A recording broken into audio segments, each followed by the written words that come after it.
Started this evening. Welcome to all of you that are visitors to our Planning Commission meeting this evening. My name is Commissioner Hanson. I'm the current chair of the Planning Commission, and as my fellow commissioners up here, we appreciate you all coming. We're going to go ahead and start our meeting this evening with an invocation offered by Commissioner Shield, after which I'll go ahead and have everybody rise, and I'll lead us in saying the Pledge of Allegiance. We'll start from there.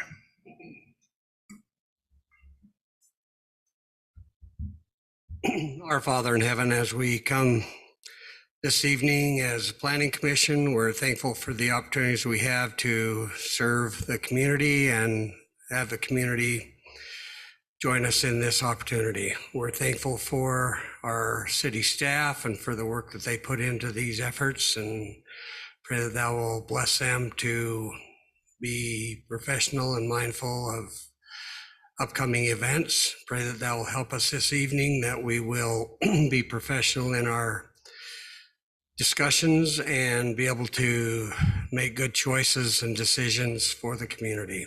We pray that we can have unity and peace in our heart. And we say this in the name of Jesus Christ. Amen.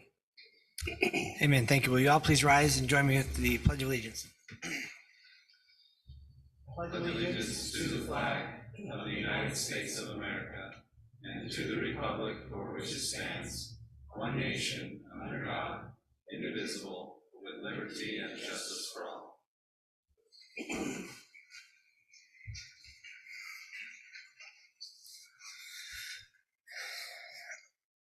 Thank you all. We'll go ahead and take a look, commissioners, at the agenda this evening. If there's any changes that you'd like to discuss or suggest at this time, please do so. Otherwise, I'll look for a motion to approve the agenda as outlined. This is Commissioner Bullock. I make a motion to approve the agenda as outlined. This Shield, I'd second. We've got a first and a second. All in favor on the agenda? Aye. Any opposed? Agenda set for this evening. Item number 2, the approval of the minutes from our previous meeting, March 1st.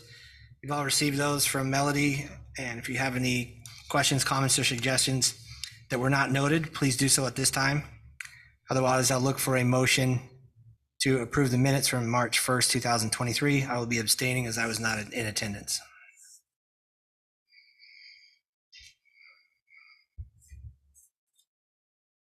Commissioner Tupou, I make a motion to approve the minutes from March 1st, 2023. This is Commissioner Bullock. I'll second. I have a first and a second. All in favor? Aye. Any opposed? And again, I abstain. Item number 3, this is the opportunity for each of you to declare if there's any necessary need for a conflict or an abstention from any of the voting this evening or anything that we have. Any commissioners have something worth putting on the record? For those here in the audience, typically we use that as an opportunity if you have any financial conflict with any of the items that are on the agenda, which tonight we do not have any. It's pretty rare, to be honest, that we have that. We'll go ahead and start with our first. Actually, before we start, commissioners, I received a call from the mayor this afternoon wanting to ask my opinion about the possibility of making accommodations for our youth council, that they were looking and need a place to hold their meetings. The place that they currently are holding it, they're having some issues with not being ADA compliant, and he wanted to ask my opinion about us possibly moving our meetings start time to 6:30 as opposed to 6. And so they did meet this evening before us. We spoke again on the phone later this afternoon on the second call, and he said that what he's going to try to do now is see if, with the summer coming and they don't have meetings in the summertime, he was going to see if they could try to end their meetings earlier so we can still continue to start at 6 o'clock.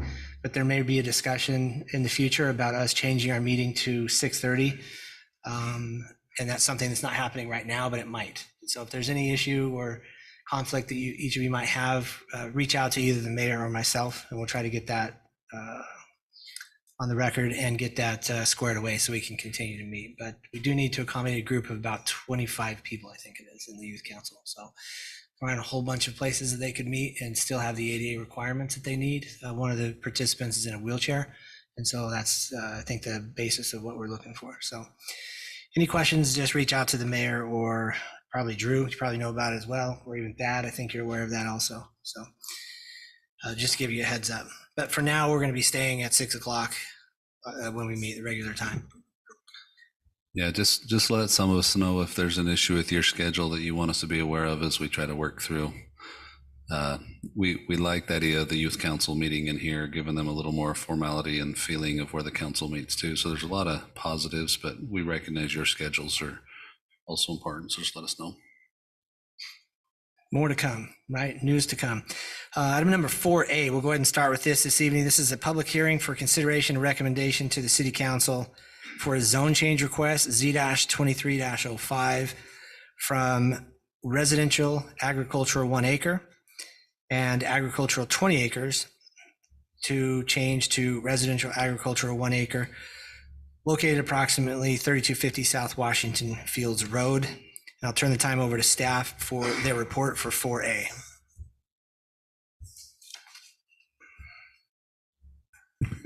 Thank you, commissioners. The requested change is from the current zoning of agricultural 20 acre to a proposed residential agriculture 1 acre zoning designation.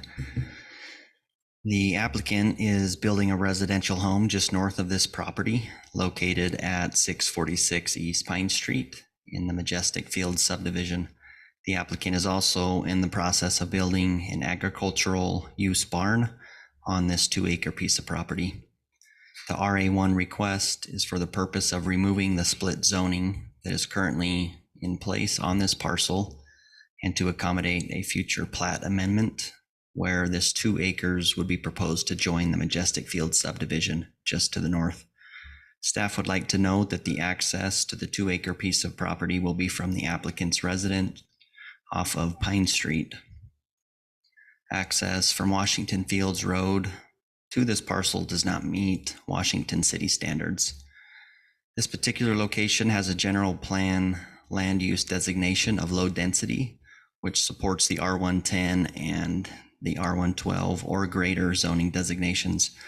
The surrounding zoning to this parcel is R110 to the north, RA1 to the east, agricultural 20 to the south, and R115 to the west. Staff has no concerns with the proposed zone change as outlined. Staff recommends that the Planning Commission recommend approval of Z-23-05 for the zone change request from agricultural 20 acre to the proposed residential agriculture 1 acre. And that'll be on to City Council based on the findings found in your report. And I'm happy to answer any questions you may have at this time. Thanks, Elders. Commissioners, any questions initially for staff? Is there going to be a residential house? Yeah, is there going to be a residential house built there or barns, or what are they going to do? There will not be an additional residence. As stated, they're currently building an ag use barn. Yeah, they're taking that whole 2 acres though, correct? Correct. Yeah. This is the one that has the barn right now, that they're building right now? Correct. Yeah. So the residence will be just to the north at 646 East Pine. Right. Oh, they'll have horses or cows or whatever there. Correct. Motocross track. I'm just asking. Well, I'm laughing because there was or is. I know. I know. Just north. I just think it's kind of weird, but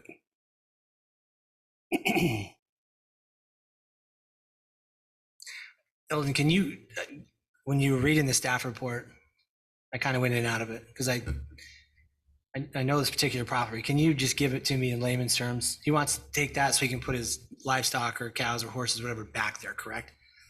And we're just going to attach his piece to that subdivision? Correct. Yeah. Yeah, and remove the split zoning. Currently it's Ag 20 and RA1. And when it joins forces, or when this parcel joins in with the Majestic Fields, that would make 3 zones, and we don't allow 3 zones on a property, so we're reducing it to 2. Does he own it now, or is it still part of the Staley farm? He purchased it from Ralph. Well, Eldon, this is Commissioner Bullock. Will they be able to section that off and sell each piece to the landowners above them?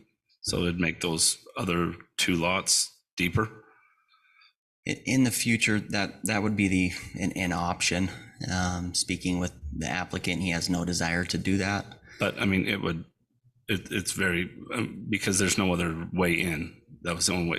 If it was to be sold, that'd have to be the only way it could be sold, correct? Correct. Access is Yep. from the north. Okay, that's what I was wondering. I just wanted to make sure we weren't trying to come in some other way. This question's probably way too premature, and maybe you guys have an answer because you've been around longer. And it's probably impossible to answer. Do we know what our long-term plan is for Staley Farms? I mean, I know some pieces have been sold off here and there. Is the portion south of this, is that expected to be that way for a long time? Or we know of things that maybe they're going to be selling that off in the future as well? The section directly south of that. Yeah. The city has no applications or even understanding of intent to file an application. The landowner is very proactive in advocating for current use and wants to kind of keep it that way. There's another parcel south of that section that the city does have an application that I think if gets approved, there would be a sale that would convert basically the fields on the south side of the farm into a commercial use. So what we know now, if it all happened, 10 years from now, this little piece would be left surrounded by the applications that you have on the table. Yeah. Correct. Yep.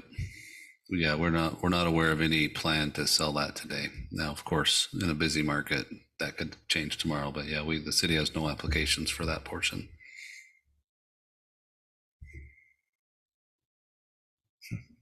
Will it be fenced or anything? This 2-acre piece, the west adjacent to Washington Fields they've made those improvements, part of this application. With block or what? Block, correct. Yeah, they put in sidewalk, extended the road. So they've done their share. To the south and east, we wouldn't require a fence there. If the applicant wanted to put a fence, they so could.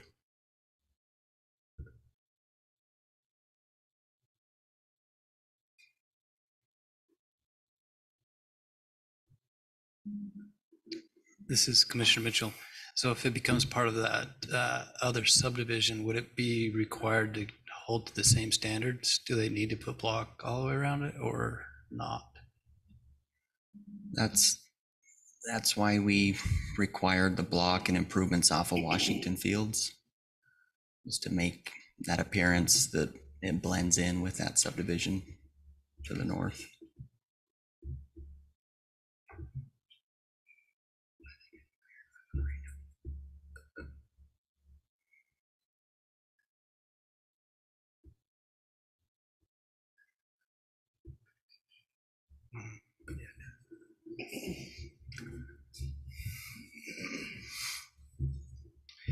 Commissioners, any other additional questions? Otherwise, we'll open this up. This is a public hearing. We'll go ahead and open it if we don't have anything else additional. At this time, I'll open this up to this is a public hearing. I'll open this up for public comment. What the public comment section is for is to take the opportunity to come up to the podium and tell us who you are so we can get that on the record, and state your questions, concerns, comments that you want to have on the record that will be sent to City Council before they make the final approval on this particular item. So if there's anybody here in the audience that would like to speak to that item, please come forward and remember to state your name for the record.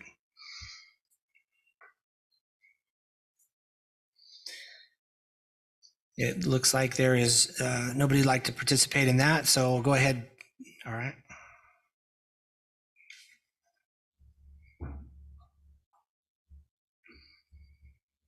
Good evening, board. My name is Mike Tate, on behalf of Staley Family Farms. We are the neighbors of the adjoining property, and as that had said, we have no intention of selling that property in the near future. Just right now, our only concern right now is the way that property's been, not only all that his property, but all that whole development, how that's been structured. There's a lot of water that comes off of all of our parking lots, the detention pond. There's a lot of things that are going through that parking lot, and our main concern is the way that it's been how it's been agricultural property for years, and it puddles right there. We're significantly afraid that we're going to flood. There's houses next to his that are going to the north, and they all have swimming pools and block walls. And one of the pools have already filled up with water, runoff water. And we just feel like where it says the partial block is, that's our main parking lot for our activities and our events. And we're just very concerned about all the runoff that we get that comes down, all the Camino Real drainage overflows and stuff come down. They're supposed to go in the retention pond below the block, but a lot of times it fills up our parking lot. It's not such a bad factor, but where the diagonal is on his property used to be the old canal, and that's where all the water used to run off when we had this situation. But they've piped that area now, and the water has a tendency just to dam up there because there's a berm. And we're just afraid at one time that we're going to be held reliable for all the water runoff, not only for the applicant's his house and his properties and his barn, and fill up whatever he has in his backyard. There is a storm drain. I've heard there's a storm drain pipe that it's connected that goes through there that we could attach onto. I'm not exactly sure where it is. And that's one of our main concerns is I know that it's already got the houses there. It's all approved. They're living in it, and we're fine with that. But our concern is that we just don't want something else to happen with any of those houses that go along in there. Then the one more thing is the access going in and out of there. I don't want to be a bad neighbor and stuff, but we got an easement that my father-in-law, Ralph Staley, had signed with that. And the approach there is the only approach that we have to access the back of his property is through our property. And apparently we have an easement agreement with that, and we're okay with that. But I think once you guys continue the sidewalk further down, that sidewalk's actually about 3 or 4 feet higher than the actual ground level there. So all that property that you see where it says proposed zone, all the way through our property, it's going to turn into a great big dam. They had standing water out there for the last 4 or 5 days, and it's kind of an issue. And I just don't want it to turn into an issue between our neighbors and us, that the water is not going anywhere, and that it comes back and turns into a blame for us. So I know it's just going to be a riding arena. We've talked to them, and he wants to put a little pasture out there for his horses to graze. But that's our biggest turmoil right now is the groundwater and where it's going to go and where it's supposed to go. I don't think the way they've elevated that has worked out to anybody's best interest. So that's all I've got to say. And thank you very much for your time. Thanks, Mike. Anybody else like to speak to this item? Okay, I'll go ahead and close the public hearing at this time, and I'll open the floor back up to commissioners for any questions or additional comments.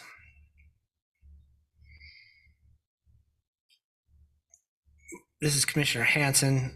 I would like maybe the staff, if you could, to respond just a little bit to some of Mike's concerns. Who is it that would be responsible for any, is the city aware of the water issues that subdivision has had that he mentioned, some of the swimming pools filling up and runoff? Is that something that should be responsibility of was it Immaculate Homes, I think, is building that subdivision? Is that something that we're aware of, the city is?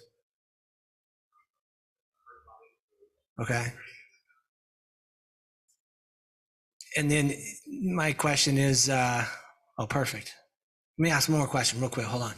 And then if this would have come to us with this proposed zone as part of that subdivision, shouldn't or wouldn't we have made the proposed zone adhere to the standards to handle water runoff and handle some of the questions that were just being asked if it would have been part of that subdivision at the beginning. So typically we don't handle those at zoning. In fact, they don't even have what they can do with it is limited by the zone.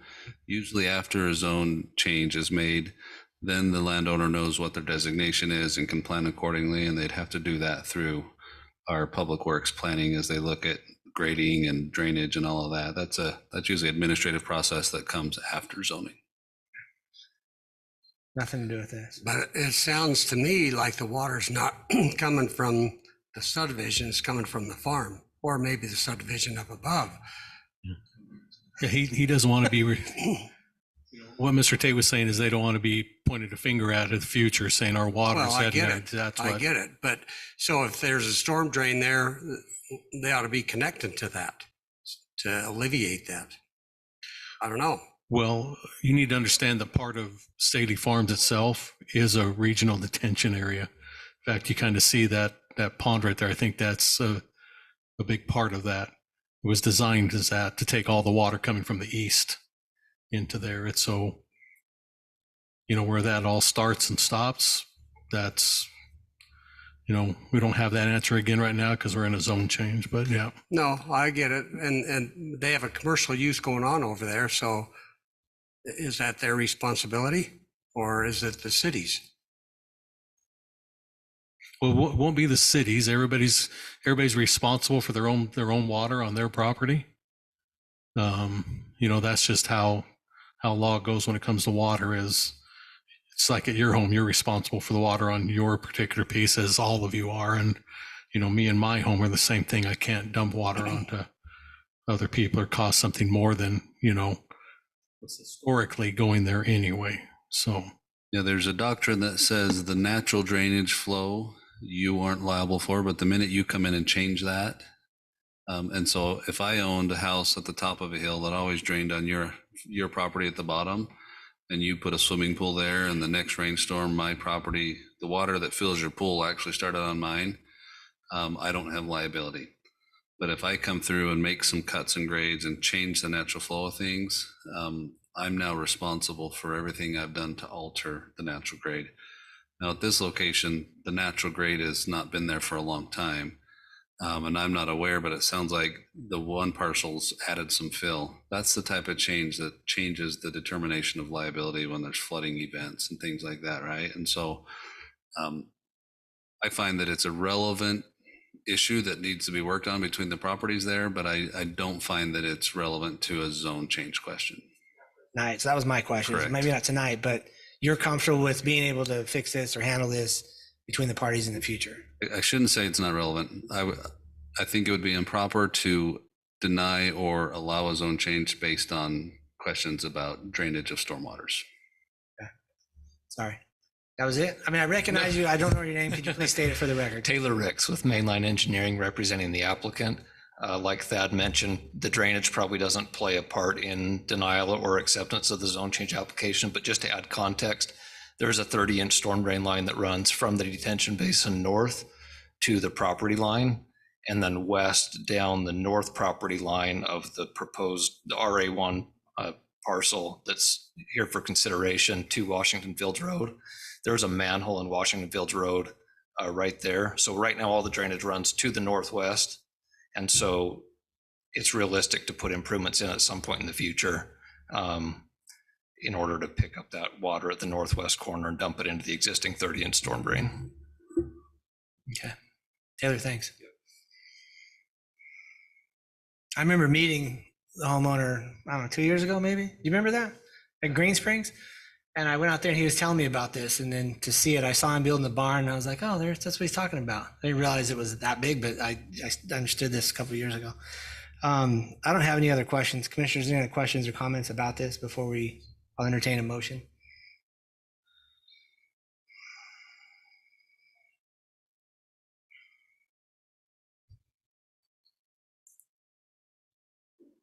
I might as well get up here and Holy cow, am I going to open up the public hearing I'm again? going to be reading. Oh, I'm sorry, I didn't. I just asked if they closed it, and then he stood up, and so there didn't used to be the problem, and of course we haven't had the kind of rains we've had for a few years, but where it's zoned agriculture right there where Farm Master's own. The last few months, that's been full of water.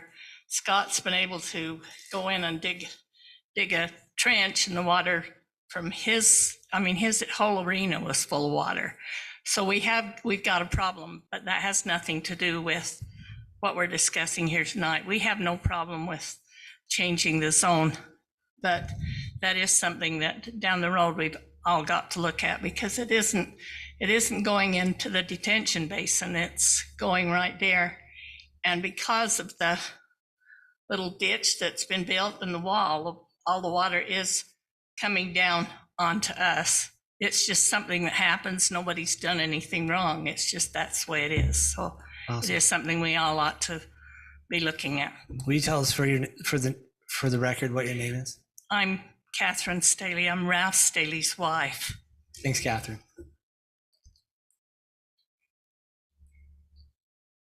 All right. Commissioners, I'll entertain a motion on this item, number 4A.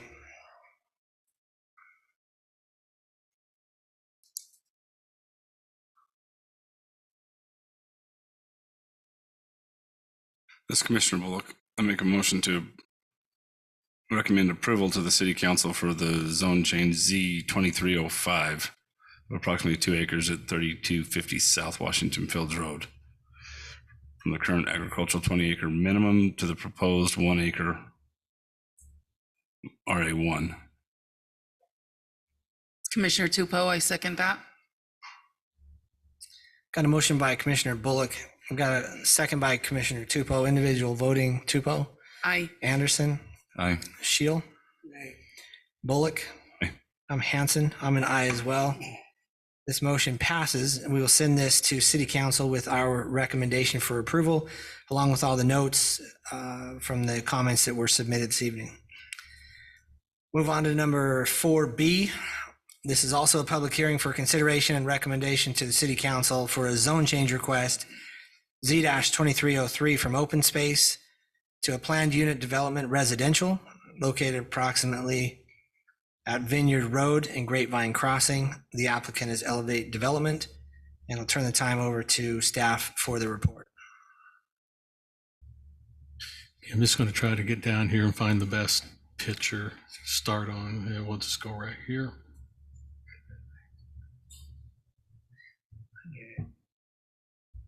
You commissioners, I'll be doing the report on this. This is a request to seek approval on a zone change of approximately 44.01 acres. The property is as stated located near Grapevine Crossing and North Plata Circle. This is I think a project you saw at the end of last year.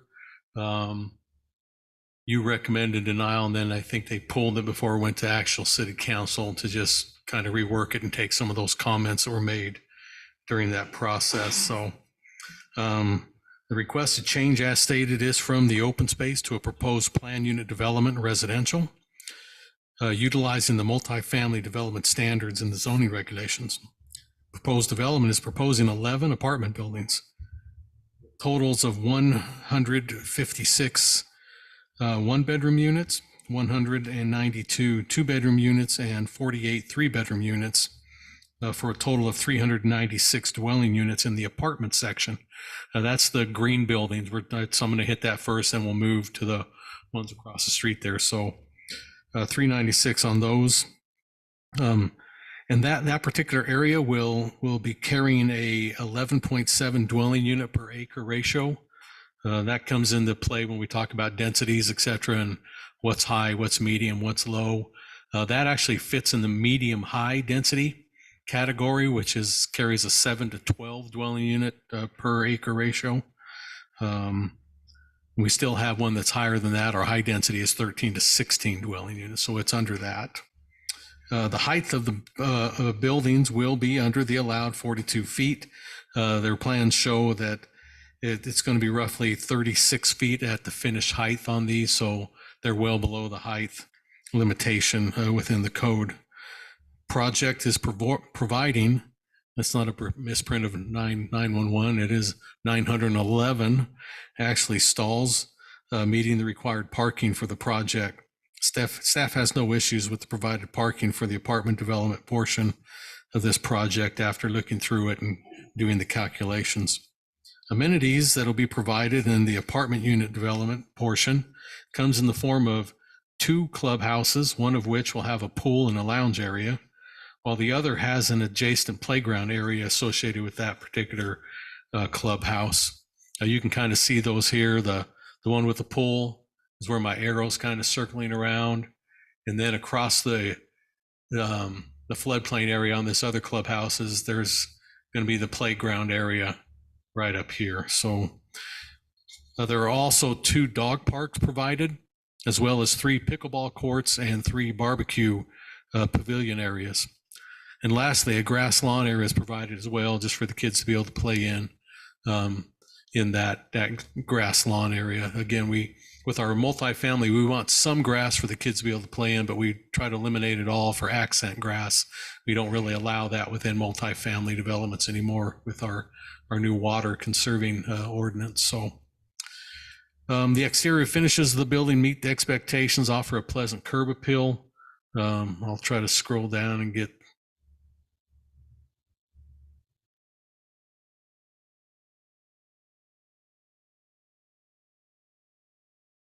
Sorry, that's the patio homes. We'll try to find here's the buildings themselves, the apartment complexes. So it's kind of what we're seeing a lot, this new modern square flat roof kind of proposal we see a lot. They have, you can see there's some patio areas with railing to be able to get out and have some of that experience out your patio, out of your apartment complex. Sorry.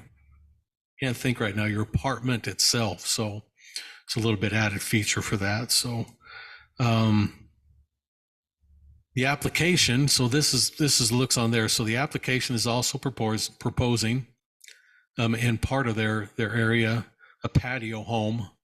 To kind of go, there was a comment made about wish they could kind of blend with the townhomes that are to the east in the Sienna Hills development. And so they're proposing to come back with these particular townhomes, patio homes.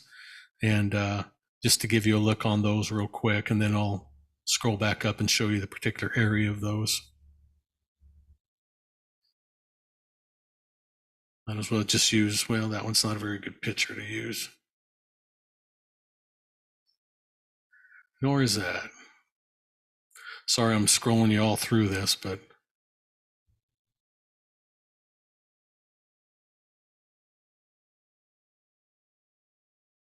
so the patio homes are here on this particular, on the east side of Vineyard Road.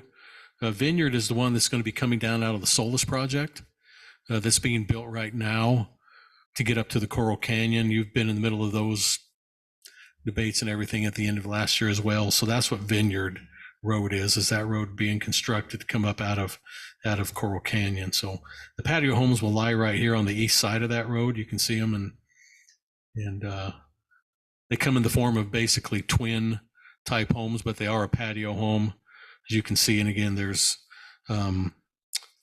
being proposed there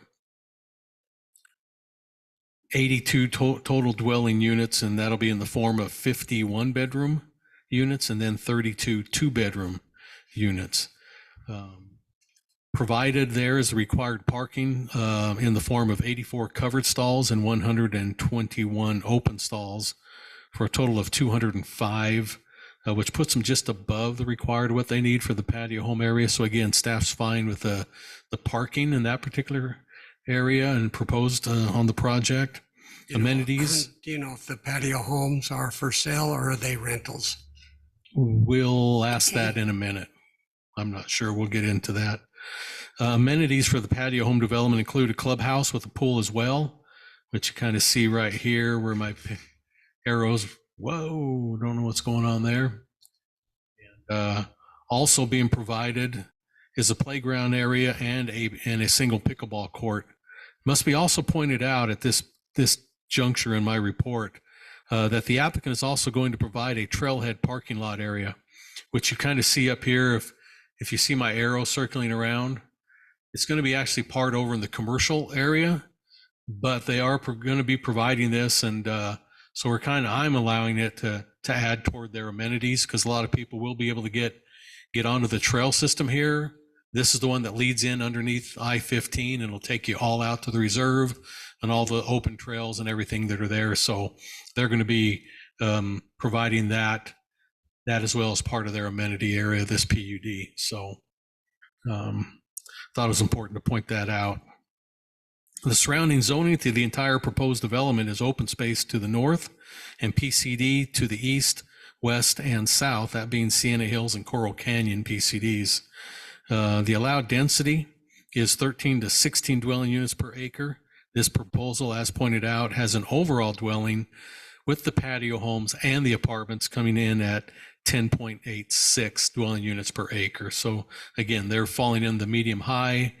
It has a high density availability of 13 to 16. So staff would like to also state that a development agreement will be entered into by the city and the applicant, which will take place during the city council stage of the approval process. This is one of the major concessions relating to the project from the previous submittal. The extension of Grapevine Crossing will also be combined in with this development. That's Grapevine heading back towards the roundabout and over towards the Terribles and the Maverick in that area. So that'll bring Grapevine Crossing to its full loop, because that's actually its name is Grapevine Loop, Crossing Loop. And so this will tie all that together.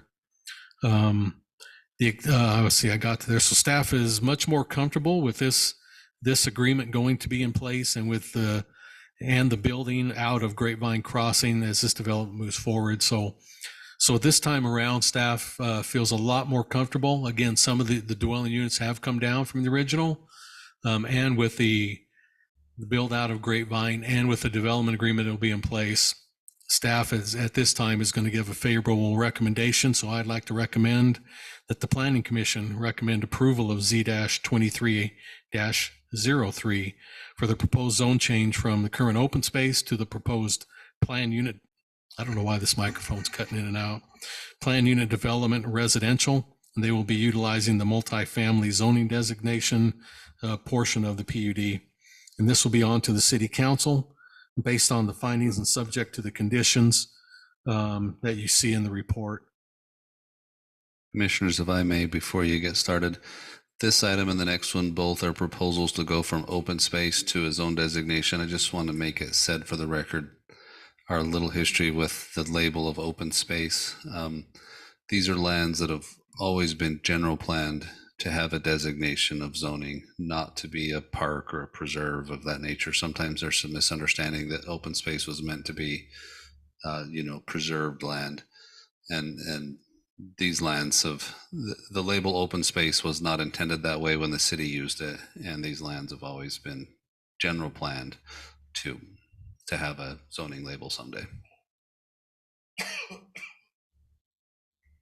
And just to add on to that, it wasn't too long ago that we did a general plan amendment to PUD.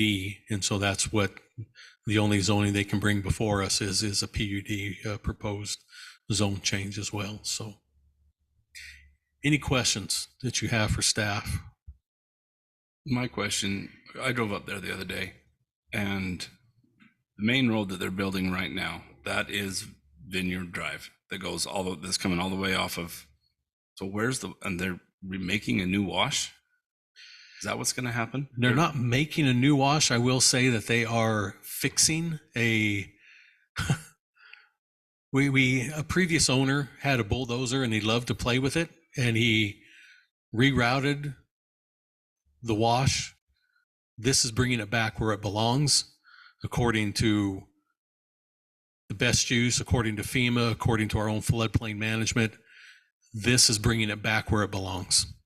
Can you show that on the overhead with the satellite view?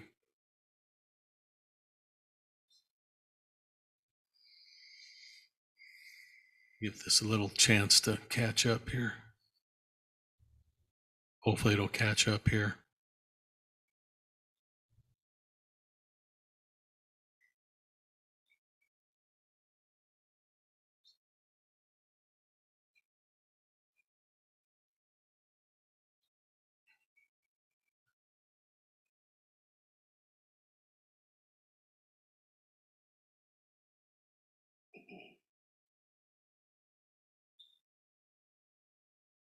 Yeah, so this is the area. You see here is what was done, you know, I don't want to say illegally, it was just not, he went and changed the lay of what took place up there. What you're seeing on your proposal is putting it back where it belongs. So that road that looks like it's cut in, that's not going to be there. Where is? Hold on a second. I'm sorry. That I'm road's just roughly- getting my head wrapped around all this because the roads weren't making a lot of sense to me when I was up there. So Enchanto Way is, then the patio homes will back up to it, and so Vineyard. Start from here at the top and try to, I'm not going to be exactly where it is, but let me just, as soon as this catches up.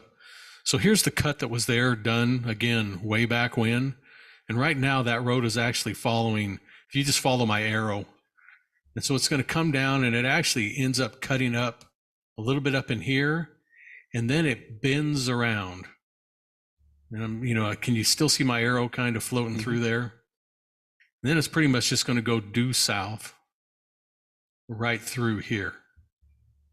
They're going to have to push that wash back. Oh man, I don't know what's going on there. Push that wash back over to the west where it belongs. Will all be, so this is where the patio homes are going to go, is right along this area. The road will be roughly right there, running north and south.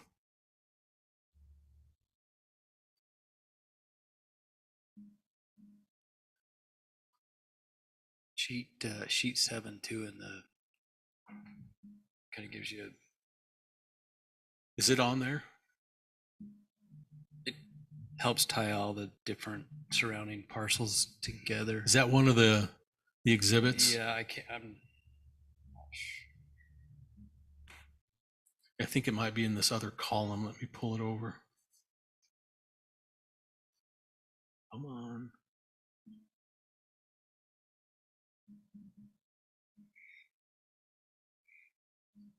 Right there.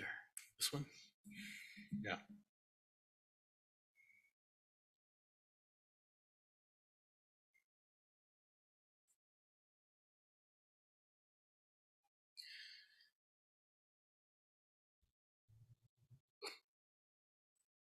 That road right now is running out. That this is the property that's coming down the side of the hill. And then you can see it picks up here. And then part of it will continue on over the commercial area. That's what this is, where my arrow is. And then there, you'll come down and make a left-hand turn off that new road. Right now, it's all going to be one road. It'll just be a bend in the road right there, a 90-degree. And that's what Vineyard is. This is the one that had to be put in for Solus to get built. And it's under construction right now. In fact, they brought it all the way out here to Grapevine. You were probably on it. Yeah, I was driving on it, but I didn't see the bend in it. That's why it just didn't. Oh, up here? No, on Vineyard. Yeah, Vineyard was fine. It was the one. Yeah, this, you should have been able to come up here and see where they're turning up here. Yeah, I drove up there a ways, but they were doing work. I didn't want to be there. Oh, you didn't want to get in the way. Okay. Yeah, if you go up there. No, yeah, that makes sense. I was looking. In fact, it's a big area up here they're using it because they're still stacking rocks for the retaining and everything coming off of the hill. So then on their border right here, this is where the patio homes are going to come in next to this other. This subdivision has the roads half done in it, this Encanto development. And I think the pavement stops about right where my arrow's bouncing. And then it's dirt after that, but it's all laid out if you drive up in Encanto. Looked like they poured retaining walls up in there as well. In Encanto, they might have, and that's part of Sienna Hills. Right. That's what I was trying to figure out where everything was, because that road looked Vineyard Drive. How big a road is that that's going to come down? John, what did that end up being? Is it a 60 or a 50? It's a 66. Yeah, it's pretty good size. 66 is a collector or a major collector. So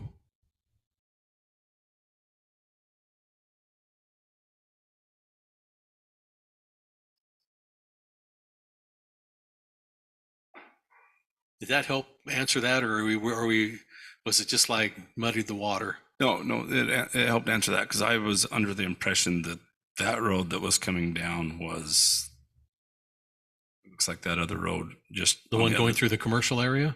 Yeah, Yeah, no, that has yet to come. They'll continue that on when they start doing this development. right. That's why I was confused. I couldn't see where it was going because that wash is on, the wash that's there is where the patio homes are going to be. Roughly, it's about where the road is and everything right here. So they've got to bump it. You can kind of see, it's roughly right here about where these buildings run through, and they've got to bring it back up here where it belongs. And the best flow is for everything, and the design of all the water down below.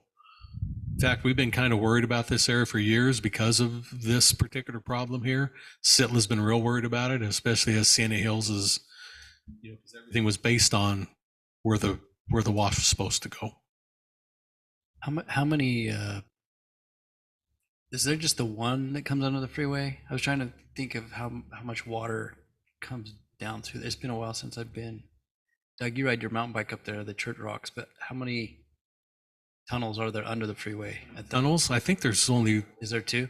This one here, and there's one on exit 13. Or south. Kinda. Yeah, up in this particular area, there's just the one tunnel. Whoa, I need to drag. And right under through here. And then there is, though, another tunnel down here. But that would be the main water flow, right? Coming, that one you just pointed out. The water that's coming down that.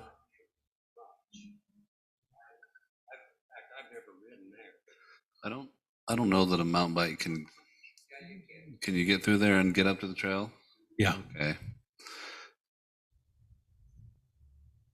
Yeah, I've walked it, but I haven't, I've wanted to take my bike up there since I've seen it. It's certainly, I think Commissioner Mitchell, it's certainly a drainage that drains more than just, the local area that's subject to this zone change. I've just never seen a lot of water. I've rode through it a couple times, but it's been probably 5 years ago. Yeah. I think it's mostly summer storm water. It's not so much a conveyance of snow melt or anything as it is just the local rainfall in that area. Yeah, so roughly right here is where that trailhead, the parking area they're going to put in. So then you'll be able to just jump on right here. And then our city master trail system runs through there. Let me pull that up for you. And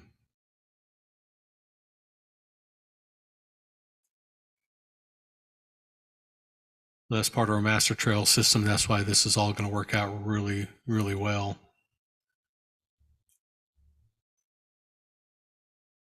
Yeah, I remember Doug making those comments at the last meeting about making sure we create access to those trails. Incorporating that in their design, putting that in. So.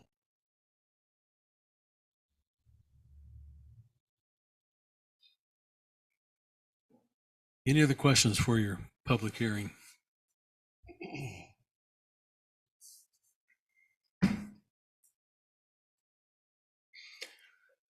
Commissioners, while you're holding those questions, we'll come back to you in a little bit and open the floor up for other questions from you. I'll open this up to a public hearing at this time, or to the public hearing. And for the record, prior to this meeting, we received public comments from the Mosses, the Porters, the Johnsons, the Nelsons, Shannon, Millard, and Ambrister. If I mispronounce anybody's name, I apologize. But we did receive those comments that they had sent in with regards to this development. And these will be forwarded. Actually, they were already sent to City Council. I saw them on the email as well. So we have had a chance to review these. If there's anybody here in the chamber that would like to speak to this item, in addition to these comments, please come forward and state your name for the record.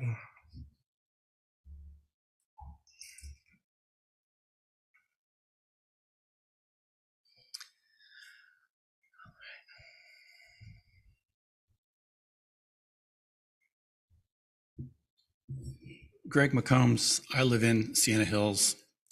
First, I have to apologize to the commissioners for March 1st meeting in that I spoke out of turn and was a little bit frustrated because I think you guys made an inappropriate choice, but that's not for me to decide.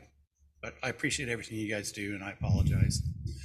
With regards to this project, as you're all aware, we already have a lot of high-density homes down at the south end of Sienna Hills, and a lot of the high-density, well, I call it high-density, a lot of the vacation homes where we get a lot of visitors who ride through and actually cause problems with the landscaping where they ride through people's slopes and stuff. But as far as up here, it just seems like we've got enough of the high density homes in this area. And I think people may be able to swallow it a little bit better if it was cut by 3/4, or maybe build single family homes in that area. With regards to the parking, that's not going to be nearly enough. On the other end, if you go up underneath the freeway, and that end of the park or the reserve, that entrance is completely packed with horse trailers and hikers. And there's a lot of horse trailers that park there. So that little parking lot provides basically, it's almost useless with the amount of people that use that preserve. That's all I have to say. Thank you. Thanks, Greg.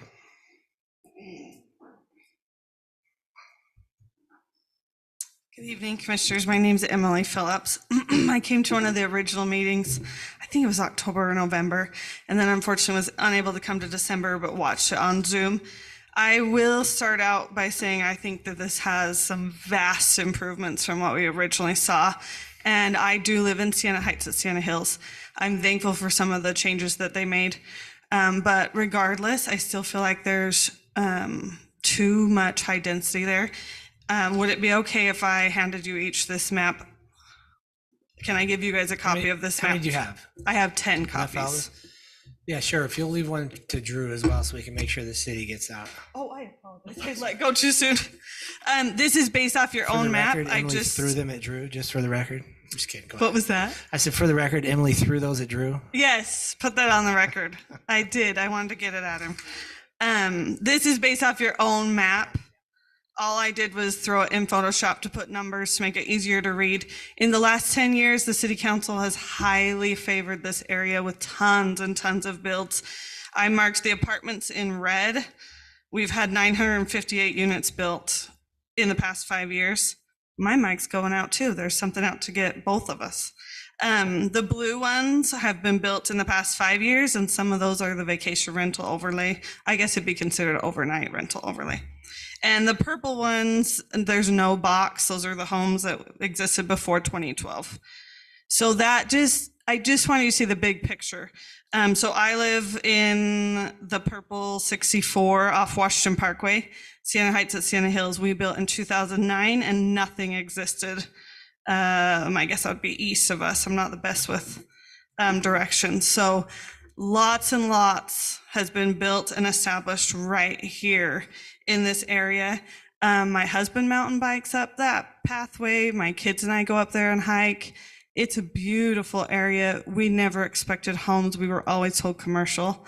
I feel like we have tons of rooftops. We're ready for the commercial. Every time I go to Walmart, Smith's, Lynn's, I think to myself, that could be taxes Washington City would be getting. But I'm in St. George City doing my grocery shopping. I want to see Grapevine Crossing happen. I want it to be places I want to shop at. We've got the busiest exit in the state, the Maverick, the Black Bear Diner. We have met the needs. We've got the rooftops. We want the commercial to come with it. So as a homeowner in this area, watching the growth the past 13 years, I did not want the vacation rentals. I did not want the overnight overlays. They're there. Please help me not have high density as well, but have commercial, something that I can actually enjoy and use. The other thing I just want to quick point out, because I don't want to waste your time, is that they're proposing 480 units, and that's the largest out of all these numbers on this map I just provided you. That is a very large number. It's come down significantly, but not down far enough. I think that's everything I wanted to share. I appreciate your time. You may have seen this map because I did make it intentionally for the December 7th meeting. I couldn't make it to, so I believe that after I emailed it to a neighbor, he may have emailed it to you. So this might seem vaguely familiar. Again, I apologize I wasn't able to be in person December 7th, but I do appreciate your guys' time and your thought process on this, and I feel like things are moving forward in a positive way and the right questions are being asked. So thank you. Thanks, Emily. Anybody else like to speak to this particular item? Emily, I'm curious, if you don't mind sharing, maybe not necessarily your house, but how much were the houses selling for in that neighborhood when you bought yours? Sorry, I'll come to the mic. We came down in 2008. We actually rented a townhome. Let me look at my map. It was the number 74 right off Washington Parkway. And when we moved out of that townhouse, it short sold for like $150,000. Our home, our neighbors probably all spent over $300,000. I believe we were in the 245 range when we built. And those homes are all probably under 2,500 square feet. I'm about 1,600 square feet. So we got, when the economy came down, we were able to build, everything dropped. Neighbors probably paid more than we did. Then obviously as it's built out further and further, there's a higher price point. Yeah, I was curious how much they're worth now, just ballpark. I want to say the neighbors' appraisals, 550 to 600,000. That's in my neighborhood. The casitas are going for 750 to 800,000, but that's because they have the overnight vacation rental overlay. So that obviously changes the price point, and they're built out same number of bed per bath. So if they got a 4-bedroom, they got a 4-bath. They were definitely built to be utilized with all that. Does that help answer? It does. Yeah, I was just curious. Thank you. So I didn't see anybody else that wanted to speak to this item. I'll give it one last shot if anybody wants to stand up. Okay, I'll go ahead and close the public hearing at this time. Chairman, did you mention that the commission's in receipt of the submitted comments? Yes. Okay, just make sure that that was ignored. Yes. I'll close the public hearing and then I'll open the floor back up, commissioners, for any questions or comments that you have for staff on this item. I did have just Drew, you mentioned earlier that they've entered a development agreement with the city. Do you mind just giving us a little quick brief of what that means in layman terms? You want to take, because you've been in the middle of that more than me. I just kind of explain to them what that entails and what it does. Restate your question for me. Yeah, Drew had mentioned in the staff report that this development has entered into a development agreement with the city at this project. I just want to know what that means. They have not signed the development agreement. The city and them are in the process of finalizing a development agreement that would be a companion to approval by the city council. And so typically the planning commission does not review or approve development agreements. Certainly your review and your recommendations to the council could include details that would need to end up in the development agreement, so that whatever the conditions of approval are also memorialized in the agreement that the city is going to ask them to sign. The development agreement, state law doesn't allow us to require development agreements as the only option. But in scenarios where there's significant infrastructure, and this is one of those scenarios with the culvert and some of the roads, or where there's multiple uses, or where there's just something that's unique and we feel like needs to just have a written agreement about the warranty, the terms and the representations between the city and the developer, we'll memorialize it in a written agreement.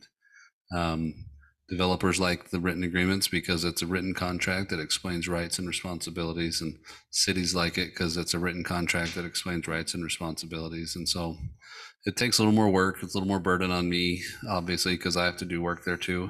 But when the situation justifies, we try to memorialize in a written agreement how we're going to work together. But it doesn't change anything like with regards to major elements of the project or anything like that? No, usually the development agreement will incorporate exhibits that look exactly like what you and the council look at as you make your decisions. And so it will incorporate those. And then usually most of it will talk about vesting of rights, and then obligations of infrastructure. Those are kind of the two big categories that we want to make sure are covered. So developers like to know that they have rights to do certain things, and those rights would be things like, density per phase and things like that, right? And so it's pretty specific. And then the city's really specific about, the electrical components and water components and all of the other things that are expected of them. Is it legally binding? Absolutely. Yeah. Okay. So one of the things that, as I've seen this project, I think 3 times now, I can't. Maybe I'm the dumbest guy in the room. Fine, I get it, but I don't understand that outrage around traffic. I feel like anybody that lives in this development is going to go right down Grapevine Crossing to the freeway or one of the other major roads there. Am I missing something, you guys, or do you guys feel the same way about that? They are going to be on Grapevine Crossing, but they're not going to go south. They're going to go west. Right. So I'm they not won't go down through the understanding- residential. I mean, unless they want to, unless they're heading down to Telegraph would be the only reason I think they would follow that. Other than that, they're going to go over and go directly west, get on the north end of the Washington Parkway, and then either, probably get on the freeway or benefit from what's going to be coming in the future in the commercial area. So I think very few people will be going south down Grapevine. It's a longer distance, one. And again, people are like water. They go to the least resistance. Yeah. And so I think going west is where the majority of the traffic will end up going just by human nature. A lot of the comments mentioned that you guys saw and ladies saw that. I mean, it's outrage and all these things about traffic. I've seen that the times that we've allowed the public to comment. I just don't get it. And I'm wondering if I'm missing something or if this is just more of the, I don't know how to put it nicely. Have we talked about the completion of Grapevine Crossing? Has that been brought up? Is that in the development agreement? That will be, and I brought it up in my report, if you followed it, that will be, that was one of the things they did concede to at the end, but it I don't know if that got touched so much, is that will be, at least you'll have a lane of traffic going each direction, because they can't, and we can't make them, far away build certain things. Now, where their development is adjacent to, they have to put in all those improvements. But then once it leaves their property, we can only do so much. So it's going to be a combined effort between us and them. And then as everything develops out, you'll get the curb, the gutter, and all the other fancy stuff as things develop down the street. But the road will be put in. There will be asphalt and lanes of traffic. And when will that be? For vertical or what? Well, that's something we can put in the development agreement if we need to, and probably think we will. But we'll let that be determined at that point. I mean, if you have a recommendation to it, I'd pass that on if that's what you feel. Yeah, I think last meeting we hammered that pretty hard, that the Grapevine Crossing needed to be completed prior to or at the beginning of this being built. Absolutely. I still stand the same on that. And I think they understood that. Yeah. I guess, Thad, you write up the development agreement. So as long as you were at all the meetings we were here, so I'm sure you know. Yeah, I would just ask that as you make a motion, you include that as one of the conditions that attaches to the motion. Okay. Now, I don't want to throw this grenade back in there, but we did talk about the roundabout at some point being a light. That has nothing to do with anything in the near future, or maybe I'm mistaken. Is that correct? The city is going to do that. John, do we have an estimation on that, or you rather not say anything? I'm fine if you don't. We know it's coming. Okay. So if it's in the planning stage, that means it's not that far off. So that roundabout will be taken out. That will become a full-blown intersection with lights, Okay. four-way, the whole thing. All right. So, which will help that area. I love roundabouts, but then again, I lived in England for a while, and you learn how to use them well. If you're not used to them, they can be problematic. I did want to point out, commissioners, if I may, because a lot of this, when we talk about densities and moving and, feathering down to things, this particular project actually follows zoning pretty well from commercial. Whenever you have commercial, and again, this is the commercial area, and again, these are just proposed things, and I'm glad they kind of put in, we don't know what's coming here, and that could change. They still have to come back for that's our next item on the agenda, by the way, so I won't touch too much on that. But when you have commercial development, especially if it's a big plaza area like this, any residential that's close to it, you want it to be somewhat high density. The last thing you want to do is pump a bunch of 10,000 square foot lots or even 8,000 square foot lots next to residential development. It just does not go well. And I think it's too harsh on the families that would end up living in there to be right next to a big commercial development. So zoning, its natural flow is commercial, higher density, little higher density, and then keep going down till you hit your other standard single family lots. So in this particular area, I mean, the closest things to this are townhomes anyway, directly to the east, right? And even to the south, you have patio homes that all in this area, are kind of that. So already what's in place in Sienna Hills plus this going, it actually fills in the flow of what good zoning does, is go from commercial, high density, medium density, lower density, etc. So I just wanted to point that out, because I don't think we talk about that as much as probably we need to sometimes. And I hear a lot of the comments, but that's good zoning follows this, and that's kind of what this project really kind of does. Was there a strategic reason that item 4B was put before 4C, where the commercial was put after the residential, or is it just coincidence? Coincidence. I would have loved to have heard the commercial first, because I think that was a big sticking point that I remember the last meetings was we wanted to know more about the commercial and work backwards from that. But nonetheless, I was just curious if there's a reason. I think, well, just to help you out with that, because the commercial, we do not have a proposed plan. We just have they just want to get it zoned PUDC. And then they will come back when they do get some contracts, et cetera, and then bring that back to you with what it's going to look like. Because right now, I mean, we could have forced them to go put those in and give us elevations, and then where this one little, a fast food place ends up being somebody who says, I don't want my building to look like that because I'm Chick-fil-A or I'm somebody else, or you get the picture what I'm saying. They all have their look to them, right? And so we don't want to have to keep coming back for every single one of them. And so that's why I felt comfortable with waiting, just giving it, again, I'm jumping and shouldn't do that, but that kind of helps, I think, answer where you're at, why we are, because it's just going to be straight planned unit development commercial with no designated plan at this point. They'll have to go back through this process again when they have those things in place. So this is allowing a zone change to happen so they can build a version of this. And then the next item is a zone change allowing to build a version of that for commercial. Well, they won't be doing a version of this. They just put it on here for a reference for you. This is kind of what they want to promote.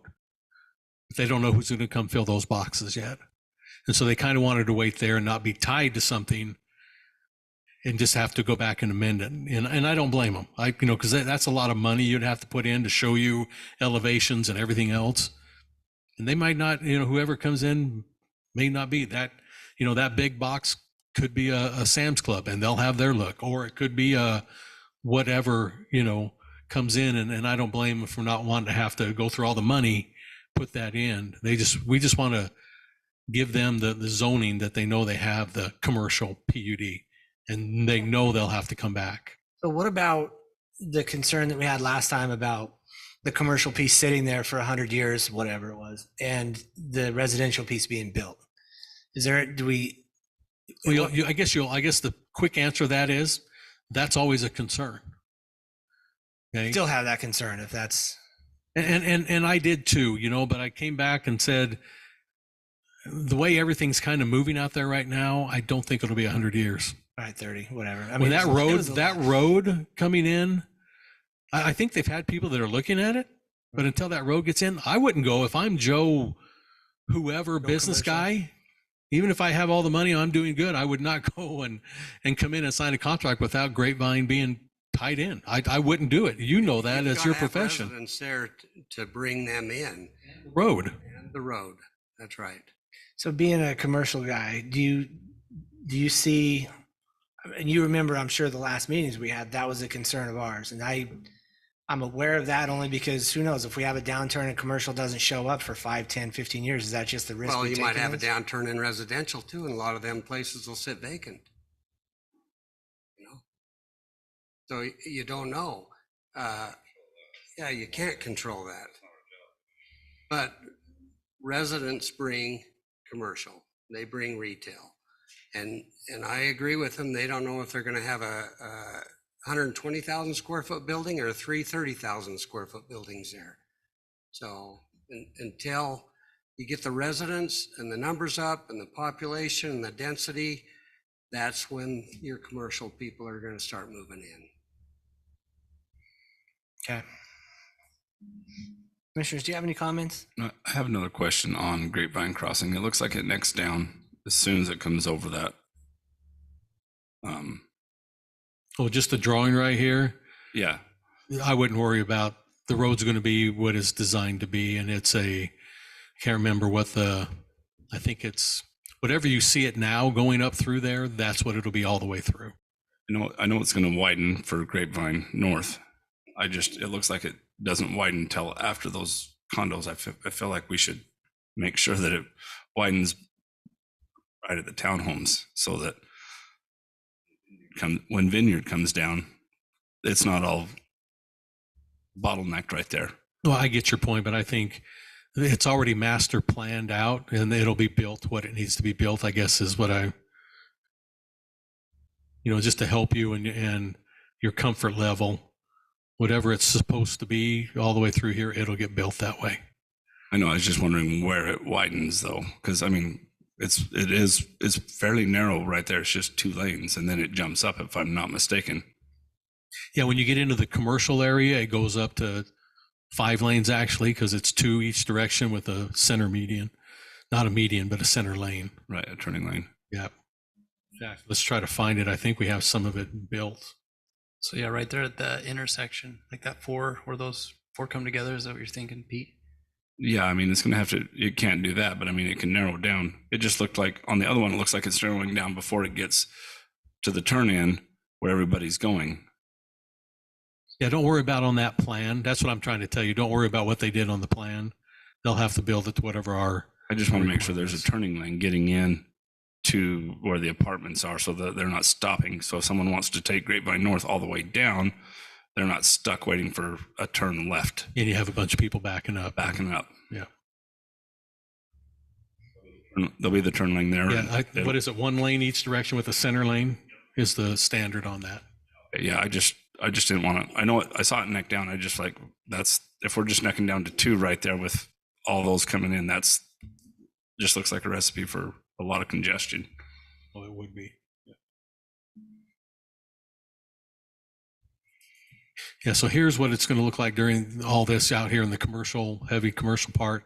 And then it goes down to a 3-lane road, in essence, what we'd call it. 1 lane each direction with the center lane.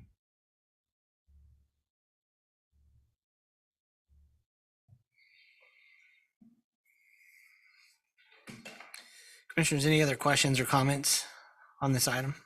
So the map that I see in my packet says it's going to be called Sienna Hills Parkway. Is it going to be continued as Grapevine and not Sienna Hills? It's already named. Okay. Yeah.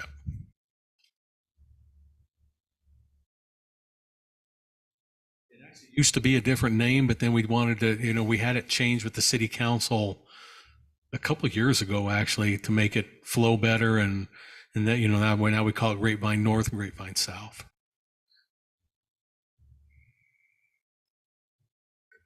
So this is Commissioner Anderson.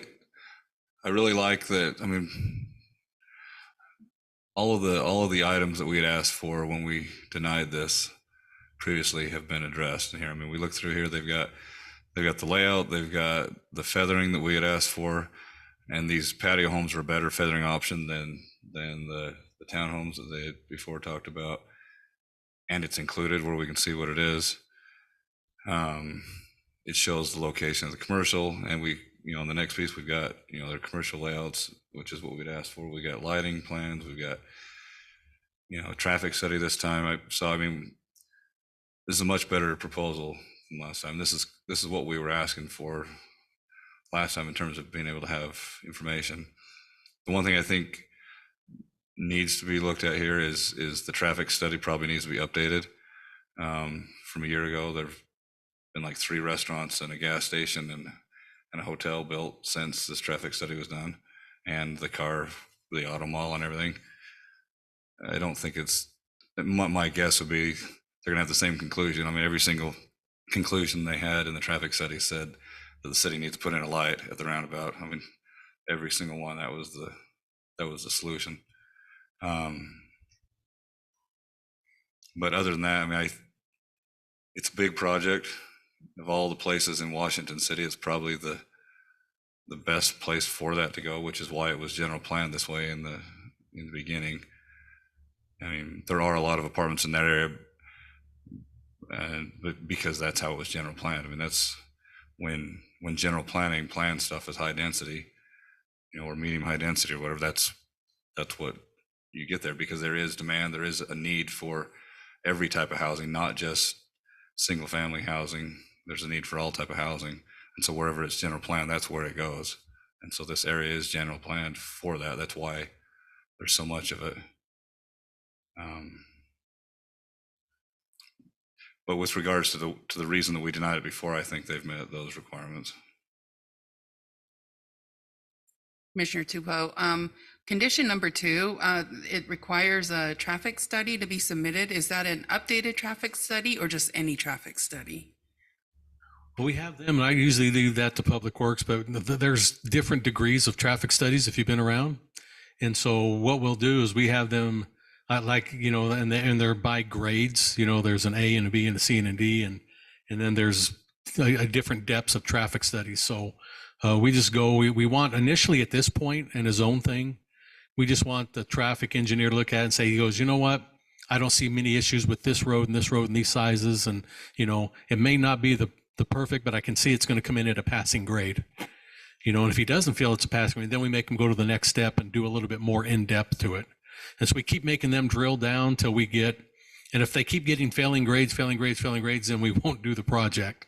And this is a standard thing that we put in about traffic. I think we feel comfortable enough at this point.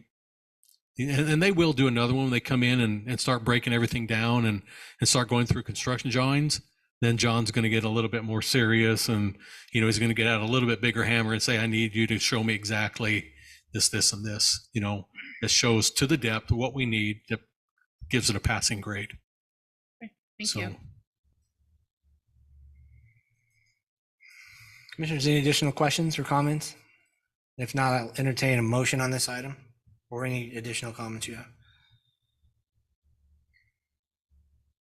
Drew, this is Commissioner Anderson. I do have a question about what you're talking about with traffic studies. So if in the traffic study there's a section that says after the project that it has a failing grade, for a portion of the road or whatever, what sort of remedies do we have, for that? I mean,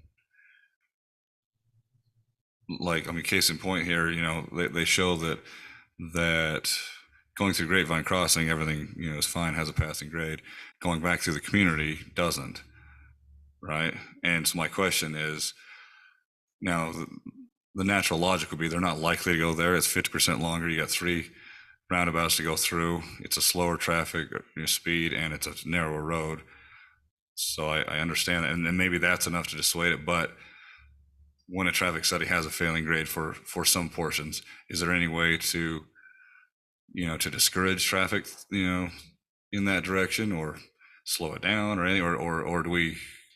That's my question. What do you say we have to deal with a failing grade? What do we do? Yeah, there are alternatives, and we leave that to the engineers. They'll come back, and sometimes they may throw in a light. They may throw in medians at certain places. They may throw in left in, right out only scenarios. I mean, they will design that and meet whatever is needed. Or many times I'm going to change the section of my road. Sometimes it's forced to be bigger. And thank goodness in this area, we got the room to do it, because, Sienna Hills was built as the community that it is. It has a lot more open space and things. So could the road necessarily be pushed to be widened? Absolutely. And that would help. There's all kinds of factors that they'll take in. And then they've already done models, years old. They'll have to update them a little bit to make sure they're still okay, right? But Grapevine was always designed to be a road that would take X amount of people on it. Way back when Sienna Hills got put in as part of their PCD, they had to give us an in-depth traffic study. And I don't think, John can come up and hit me in the back of the head, I don't think we've gone you know, because we're still hitting all the numbers. Actually, Sienna Hills is less dense than what it was approved to be. Surprise, surprise, but Coral Canyon, both Sienna Hills, from what they said they were going to put in, they haven't met those numbers. They're under the numbers. They're not over the numbers. So just to give you that, you know, sense of what it is. So the roads were designed for what the higher number was and the number of doors and people, and we're under that. So I can't imagine there would be too much issue. But again, there are lots of alternatives to help mitigate those things out with lights, medians, etc. There's a bunch of tools they can use to help, you know, make that flow better. If you were to guess percentage wise, is it 5-10% less than what was allowed, or Sienna Hills as far as density? Oh, I had it at one time in my head, but it's been too many years ago. You know, so and they might have caught up with some of the higher density that we changed down in the south, but that doesn't, what's down in the south doesn't affect the roads up here in this area. It affected more Telegraph, you know, than anything, or the Parkway. But all the stuff that you see more toward the south it's on that side of Telegraph, so it affected that more than Grapevine. It didn't really, all those extra departments down there, I doubt really affected Grapevine at all. Okay. You guys have anything else? Just Commissioner Anderson again. So part of that, I think it was in your recommendation, but that the bridges or the crossings, I guess, over the washes need to be put in. I think that definitely. So, I mean, I think the key is the washes need to be done. The Grapevine crossing needs to be done because, you know, we already have the traffic study says that traffic is passing along Grapevine crossing, but it's not back to the neighborhood. So we want to make sure that the traffic goes through Grapevine crossing like it's intended to, not the reverse direction. Again, we should put that as part of our motion. I think it was mentioned earlier. And I'm just going to throw out a thought too with the trailhead. At what point do you see that going in? Part of the parking lot and for the trail system? Would it go in during the commercial? I'm not going to guesstimate. You guys want to give a date or Are you going to require both roads to go across the wash in the first phase? Or are you thinking the across to the commercial would come in during the commercial stage? Well, you know, I think when they redo the wash, I'm not sure if you guys know that yet. Has Rosenberg given you? Are you still using Rosenberg for Yeah. And I guess when you redo that, you probably want to put the culvert in now when you redo that, right? So that probably can come at least to there. But I'll let Austin sit there and let you know what the plan is. State your name. Austin Anderson, Elevate Development.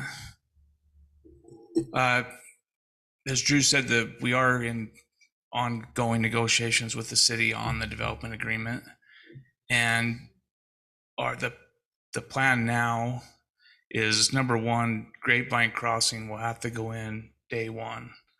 So we're going to complete from roundabout to roundabout. That traffic will flow from day one, like that has to go. And our intention is to have the patio homes be part of that phase one. So we would do the patio homes, finish Grapevine Crossing, and then the phase two would be the east side of the apartments and the first half of the commercial. And then phase three would be the remaining commercial and finish out the loop for the trailhead.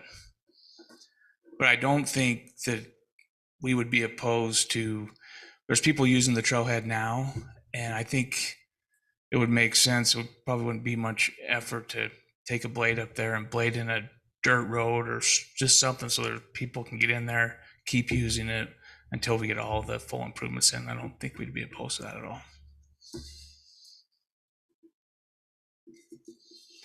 And along with that trailhead, when we do it, we're actually going to do a little, they call it a kid park with some little area for the kids to do training wheels, and we're going to try and make it family friendly and make something really neat there. I think they've called it a pump park. Yeah, maybe that's what it was. Yeah, a top park or something. No, the east apartments, are they the ones on On this side of the wash. on this side of the Yeah. wash. Yeah, by the patio homes. Yeah. So that's phase one or That would be phase phase two.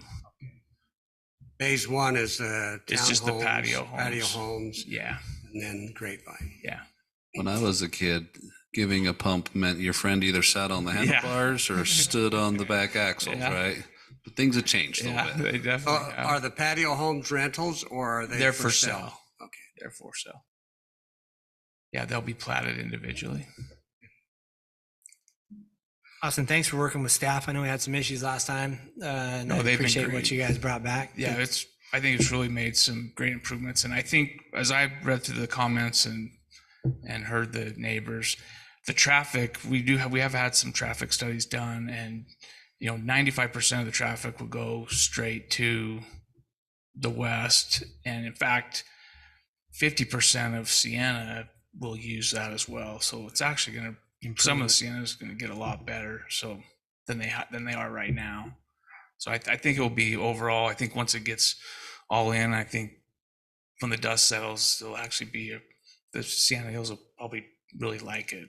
I understand their concerns now. Awesome. Any other questions for Austin?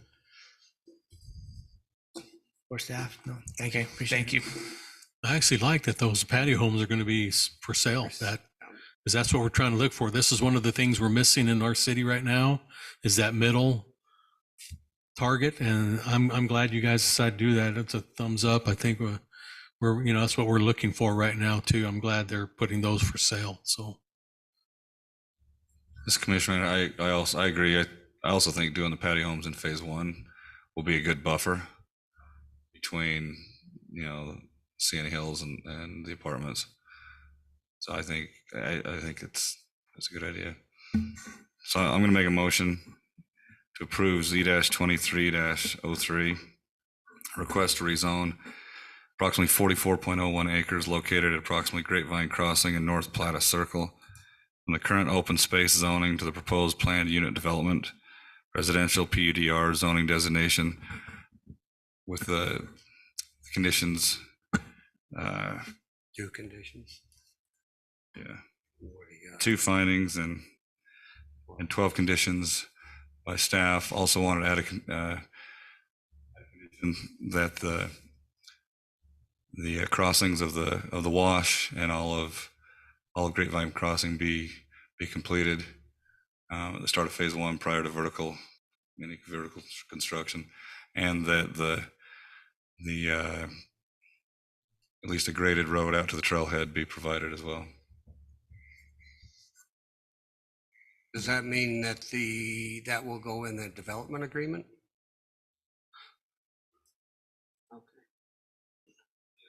We will take our lead from the commission and the council as to the ultimate terms and provisions within the development agreement.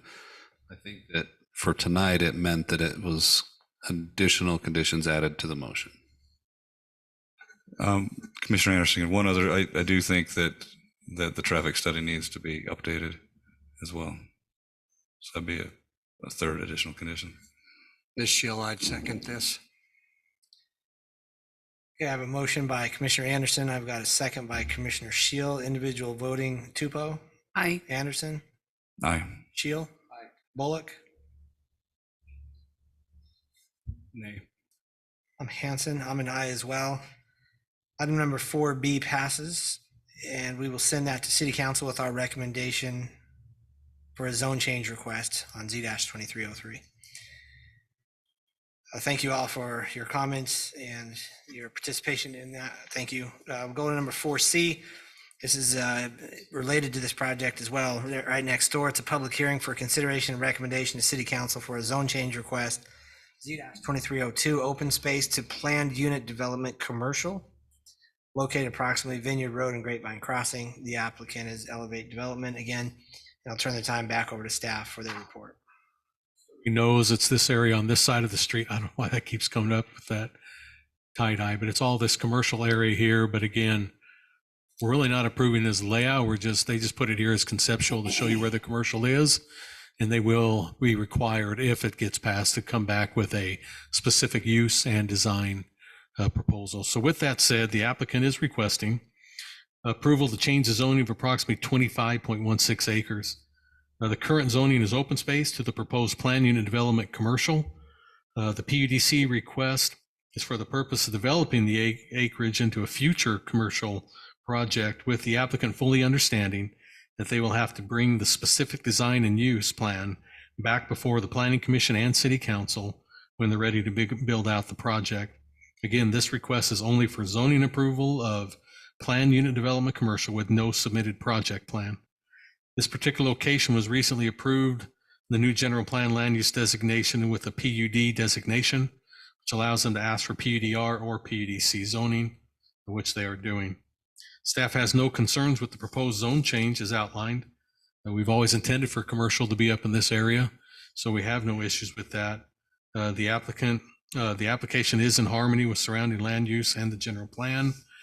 Therefore, staff recommends the Planning Commission recommend approval of Z-23-02 for the zone change request from open space to the proposed plan unit development commercial, and that would be on to the City Council based on the following findings and conditions in your report. So I don't know how much more discussion you'll need to have. It kind of piggybacks off of what we talked about, but again, they're just wanting to get the specific zoning on the property, getting it out of the open space, knowing they just come back with a plan to show you what's coming. All right, commissioners, I'll open the floor. Actually, before I do that, I'm going to open this up to the public hearing. If there's anybody here who'd like to speak to this item, please come forward, state your name for the record. And it looks like we do not have any takers in the audience. We did have some that were submitted with regards to this item as well. So we'll have that for the record for City Council.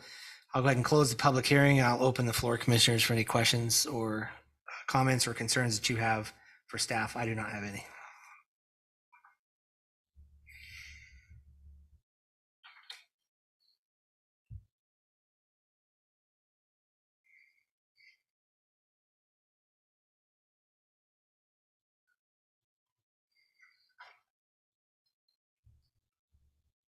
And if there's no questions, then I'll entertain a motion.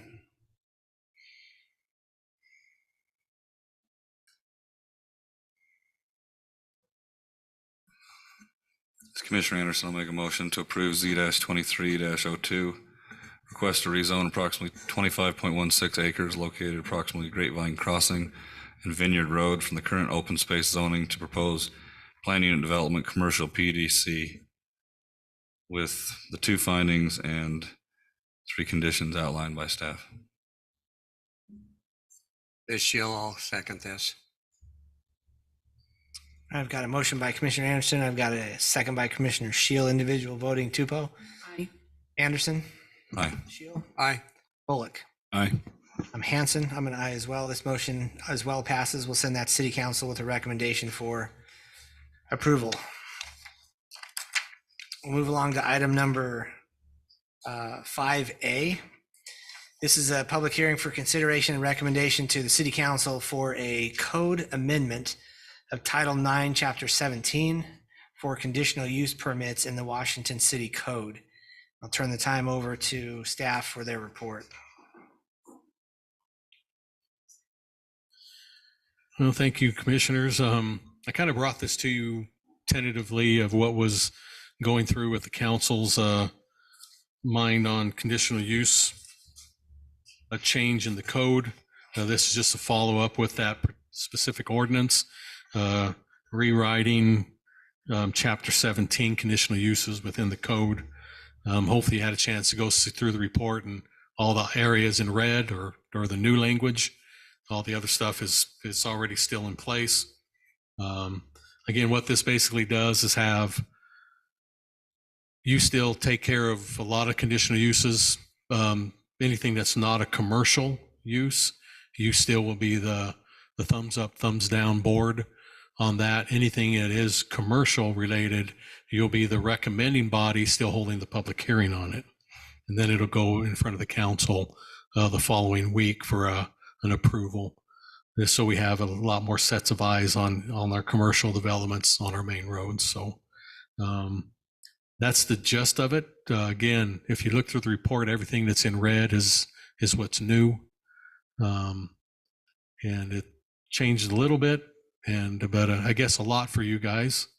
But you're still in the thick of everything on that. So do you have any questions that I can answer for you? And don't hold back. I'm ready.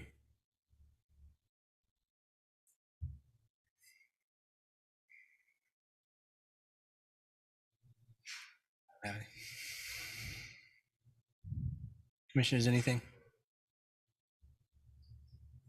Does this affect traffic? Just kidding. I will do an updated traffic study on this as well. Just so. No, I don't think I have anything. It's like nobody else does either. Oh, I'll make a move that we recommend to City Council for the code amendment of Title IX, Chapter 17, conditional use permit in the Washington City Code. Commissioner Bullock, I'll second. All right, I have a first by Commissioner Shield. I've got a second by Commissioner Bullock. Individual voting, Tupou. Aye. Shield. Aye. Bullock. Anderson. Nay. I think this is the purview of the Planning Commission. Did you want to put any comments on the record? Or are you just good with nay? Just that. Okay. I think this is powers vested in the Planning Commission. Okay. I'm Hanson. I'm an aye as well. This motion passes. We'll send it to City Council. Melody, were you able to get Commissioner Anderson's comment? I did. Did you say I guess or again? Yes. She did in red. All right. Thank you. Okay, passes. We'll send that to City Council with our recommendation for approval. And item number 6A, this is the last item on our agenda, discussion regarding attached accessory structures, including accessory dwelling units here in City of Washington. I'll turn the time over to Eldon for his report. Thank you, Commissioners. The Washington City Council is debating to amend a portion of the city code in the area of detached accessory structures, more specifically the amount of square footage allowed within the code. Also considering enlarging the allowable square foot of a detached accessory dwelling unit, which currently is limited to a maximum of 650 square feet in size. Staff is reaching out to the Planning Commission for their thoughts and recommendations as it relates to the size limit. This is a discussion item on the agenda meant to gather thoughts and impressions from the commissioners and take them back to the City Council for further discussion before an amended proposal is put forward. In the report, you can see that the code was copy and pasted there. It was kind of the thought that removing item number E, which states, in no case shall the square footage of the detached accessory building or structure exceed 50% of the square footage of the main building. So that by removing that requirement, item F would kind of be the ruling member there that limits the size to 25% of the backyard. And I now open the mic to you guys and discuss, and we're happy to clarify any questions. And if I may just tag in on there, the E, they talked about, they had it on a work session 2 weeks ago, because last week was a fifth Wednesday. And about actually just, not putting the limit of the 50%. So if I have a 2,000 square foot home, I can only build 1,000 square foot detached accessory structure. But I did want to point out that we don't limit how many buildings you can have. So you're not just stuck with just the 1,000. If my yard is big enough, I could put, it's just that I'm limited on the biggest square footage right now. If I only have 2,000 square foot home, is no one building can be bigger than 1,000. 10, whatever it is, half of it's 1,000, sorry. But they're wanting to take that out so any particular building could go up. But I think they do want to have a limit on it. I think most of them realize we should, because if you don't, because we always use the example on Telegraph. And I'd also love to have you guys come to my home in Hurricane and look out my backyard and see what one of my lovely neighbors did in his backyard. Oh boy, I should have brought you pictures. You, would be surprised, but Next time. I wanna next see it. time. I want to see it. I'm going to show you because it's a doozy. Yeah, I will. We'll have barbecue. Okay. But I think they still want that. But the discussion is they just feel like this might be too restrictive. And so they're proposing that, but they did want to bring it before you, knowing that they are thinking about changing this. More than likely they will be changing this, but they wanted your input about that.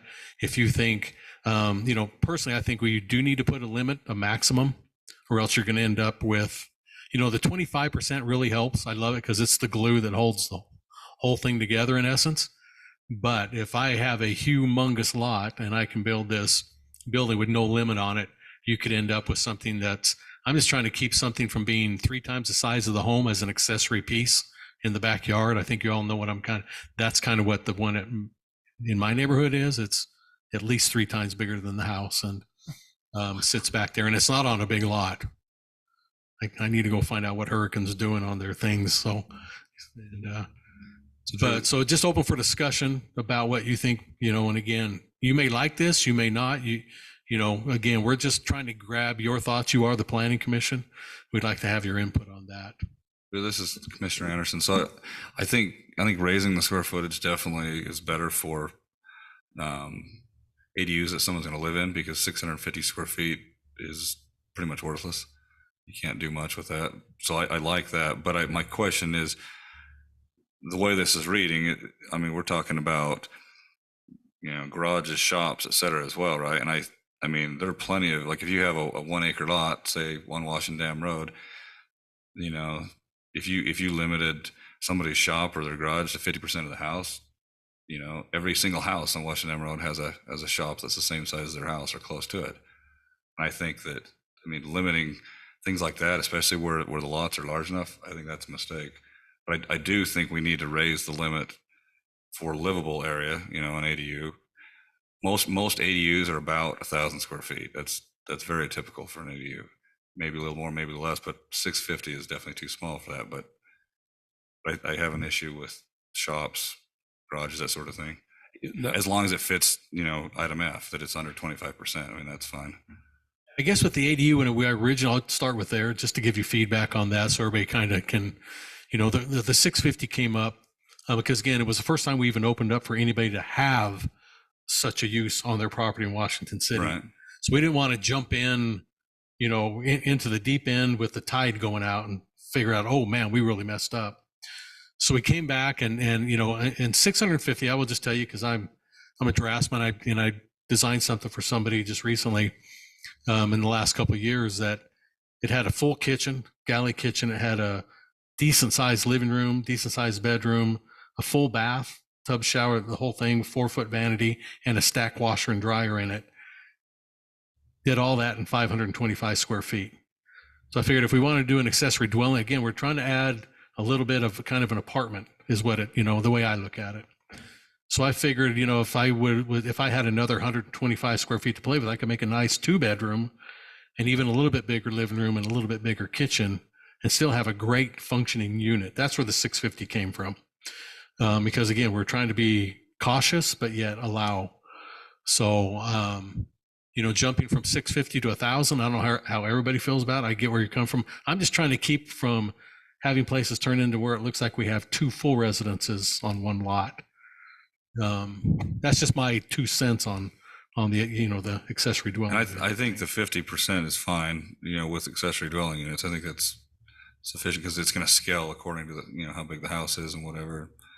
And I do tons of ADUs, and most of them are probably in the 800 to 1,000 square foot range, but so I think that's a good thing. What I have concern with is buildings that are not occupied, such as shops, detached garage. I think it's too restrictive for those.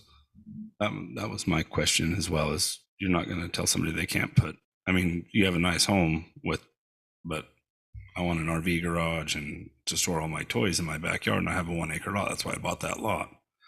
I think that should be allowable. As far as a dwelling unit though, yeah, we should narrow that down, because you could make the top of a garage a whole apartment. And I agree on the dwelling size, but the shops, I think they need to be left alone. Well, left alone completely, I will tell you, because Left alone, they're not. I'm only saying that because that feels comfortable. And then when that metal building went up on Telegraph, everybody was like, oh my goodness. You know, that's what your code allows up to. I mean, the comments and emotions that came off that when it happened, I was surprised how much, and people who don't even live in my city were coming and know I work here. We're going, what are you guys doing? Even though we didn't change anything. It's just somebody maxed everything out. So I guess that would fall under, I mean, I think it needs to match the house. I mean, you don't want a steel building necessarily. I mean, maybe it's okay. I don't know. It just, yeah, I see what you're saying though. It's tough, but I mean, I still want to be able to put a garage in my backyard if I have the room, or you'd have to attach it to your house, I guess. Yeah, well, like I say, I still just point out to people, our code still allows you to do that. You just have to do it in multiple buildings if you have the room, right? I don't limit you. So if my house right now, I'm just telling you, so just the example, if I had a 2,000 square foot house, but I had a bigger backyard, I could not have any one building over 1,000, but I could build as many as I wanted as long as I stayed under my 25% of the backyard area. Drew, can I just interject to clarify the document here? So what you see on the staff report is the status of the current city ordinance. And so right now, 650 is the current restriction on accessory dwelling units. And on accessory non-dwelling units or accessory buildings, the restriction is it can be no larger than 50% of the primary structure, and it cannot occupy more than 25% of the rear yard. And so the city council's asked for your discussion as the land use authority as to whether you recommend those go or disappear or move in a certain direction. But what you see written now, the red is not proposed. The red is currently there. And that's one of the items that the council had asked that you would discuss. Okay, so I guess, Mr. Commissioner Anderson, so then I guess my recommendation would be that we at least allow 1,000 square feet on an ADU. I think 650 is way too small. If we're talking about feedback on this. Item E, I think it's way too restrictive for garage. I think the fact that they want to strike is probably a good thing. But I think item F needs to be clarified because 25% of the rear yard is not very much room. Is the intention 25% of the yard? Because like, let's say, I've got a house and I want to build an RV garage. It's going to take up, roughly 25% of the yard. But if I said of the rear yard, it's going to take up probably half the rear yard. You wouldn't be able to do it. But that's on almost everybody's lot that comes and says, hey, I want an RV garage. Those RV garages are going to take, because the rear yard is not very much on pretty much everybody's lot, I just think the wording there, 25% of a rear yard is, you might be able to get a shed on some people's rear yard, but I just think that the wording is a little too restrictive. It's all in relationship to the size of the lot though, right? So the smaller the lot, the smaller the accessory. The bigger the lot, the bigger the accessory. That's where I say the 25%, I like holding on to it, with that if they're taking the other one out, because we still have a control there. Because the last thing you want is, I can take you down to the Phoenix metropolitan area and show you some neighborhoods that didn't have any of this, and you'd go, I would never live here. Because all it feels like is all there is walking paths around on their lot, because they go from their house, 3 feet away from that is a shop, and then right next to that is a gazebo with something else. And then there's just no open anything. It's all structure. And there are some cities who've done that. And I think they paid a price for that. Not having, some open air and some elbow room but it all comes into relationship. Again, I haven't had people knocking down our doors with pitchforks and torches because the way it's written right now. At least the 25%. Everybody's been fine with it. They've been able to get pretty much what they want. Just so you know. The reason I say that is if that's the case, then it's because it hasn't been enforced very hard. Because when I just did the math on a 12,000 acre lot, you would not be able to put an RV garage on any lot smaller than a 12,000 acre lot. 12,000 square foot. 12,000 square foot lot, sorry. That's what I was going to ask about. Is I mean, it just wouldn't enforcement. happen. That's Yeah, but what if you attach it to the house and then You can it's attach it, attached meet to your the house? setbacks. You put a breezeway. I know that. I'm just saying, but Yeah. but a lot of times you can't make that work because the setbacks or whatever, you have to have it in the backyard. I'm just saying the way it's currently written, you might as well say, nobody with a lot smaller than a half acre gets to have an RV garage. Now let's go back to the That's all one. I'm saying. Let's go back. I like using it as the example because it shows what happened, but it also fit in the parameters. Okay, if you go see that place, the metal building on that corner lot. I understand that. I'm it talking meets, about much smaller. I know, buildings, but though. it's a small lot. It's not that big. I'm just telling you that, in that relationship, that building still does not occupy more than 25% of that backyard. As strange as it may be to you, that it still meets that. I get that. I'm just saying. I mean, like an RV garage, for example, is not an arbitrary thing. Like, oh, I want my RV garage this big, and another guy, I want mine this big. I mean, an RV garage is a set size. You have to have a certain size to fit an RV, and so just doing the math, you're not going to be able to fit anything on any quarter-acre lots and very few third-acre lots. You're basically saying no RV garage is allowed for people that don't own a half-acre lot. That's all. I mean, I think it's just You're saying no detached one. right, but still. Attach it to the, I mean, if You it's can't attached always to the attach house. to the house because of setbacks. Yeah. Very rarely. Like I mean, if you got a 12,000 square foot lot, the average typical house, you've got 10 feet on each side, maybe 12 feet on one side. You're not going to be able to attach anything, but they've got plenty of room in the back. I mean, this is a very, very common thing that nearly everybody, very, very large numbers of people want. I'm just saying, with 25%. You're excluding anyone, with the majority of lots in town. I don't think we should control what people can put on their property that tight. I mean, I understand you don't want something massive, even if you went 20%, I mean, whatever, but 25%, just the numbers they just don't work out for what most people want to put on their own property. That's all. If this is what's on the books now, my thought as we're going through this is I could name off 10 of them that I see where I'm like, there's no way that qualifies. So I'm wondering about enforcement to this point, if it hasn't been enforced. And I think this is probably something for me, it doesn't matter. This is not something that my home would matter or care about, or I would care about, but it's probably very sensitive to others.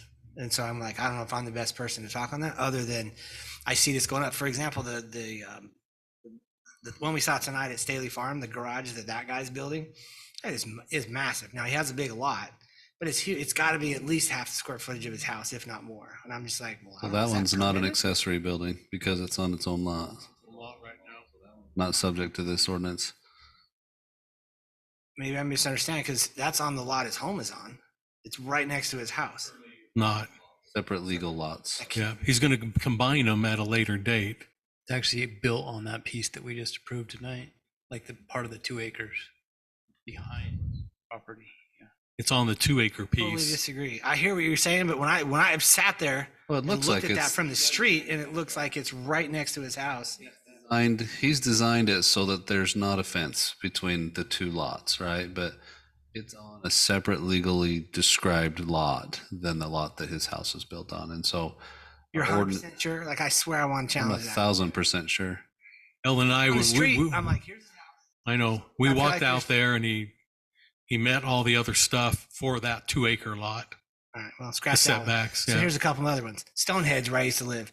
There's some RV garages they built in there. One of them I know is goes underground, so they dug down, and then it's up as well, and it took up like their whole backyard. And the neighbors got upset about it, and I was like, I have no idea how the HOA even allowed that to be built. And now that I'm hearing or reading this from the city, I'm going, well, how did the city even allow that to be built? And I don't know the answer. Again, it's not something I've thought too much about, but in reading this, none of that would be allowed on these lots because they're too small. And these RV garages are so big. So maybe I'm not misunderstanding. Well, that one in Stonehenge did meet it. Again, it's deceiving how you look at it. There's 2 of them in Stonehenge. There's 2 in their same street. You know which ones I'm talking about? And well, one's around the perimeter on the backside toward the Fields Road, okay, on that edge of it, and the other one's closer inward into the 3 middle. on that street. Yeah, there's one in Yeah. the corner we used as a karate studio for a while. Yeah. So, but those buildings were right at 20 feet in height. They,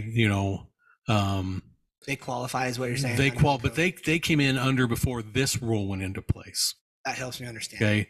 This one hasn't been in. It may sound like it's been there a while. It hasn't been there a great deal of time, but they were in when we didn't have, you just couldn't take up more than 25% of your yard, with any detached accessory structures. So, and they made it. Again, that's why, I'm not so concerned because, again, I haven't had people in here just walking away all, coming in and I'm turning people away all the time on it. It's just, we just haven't had that.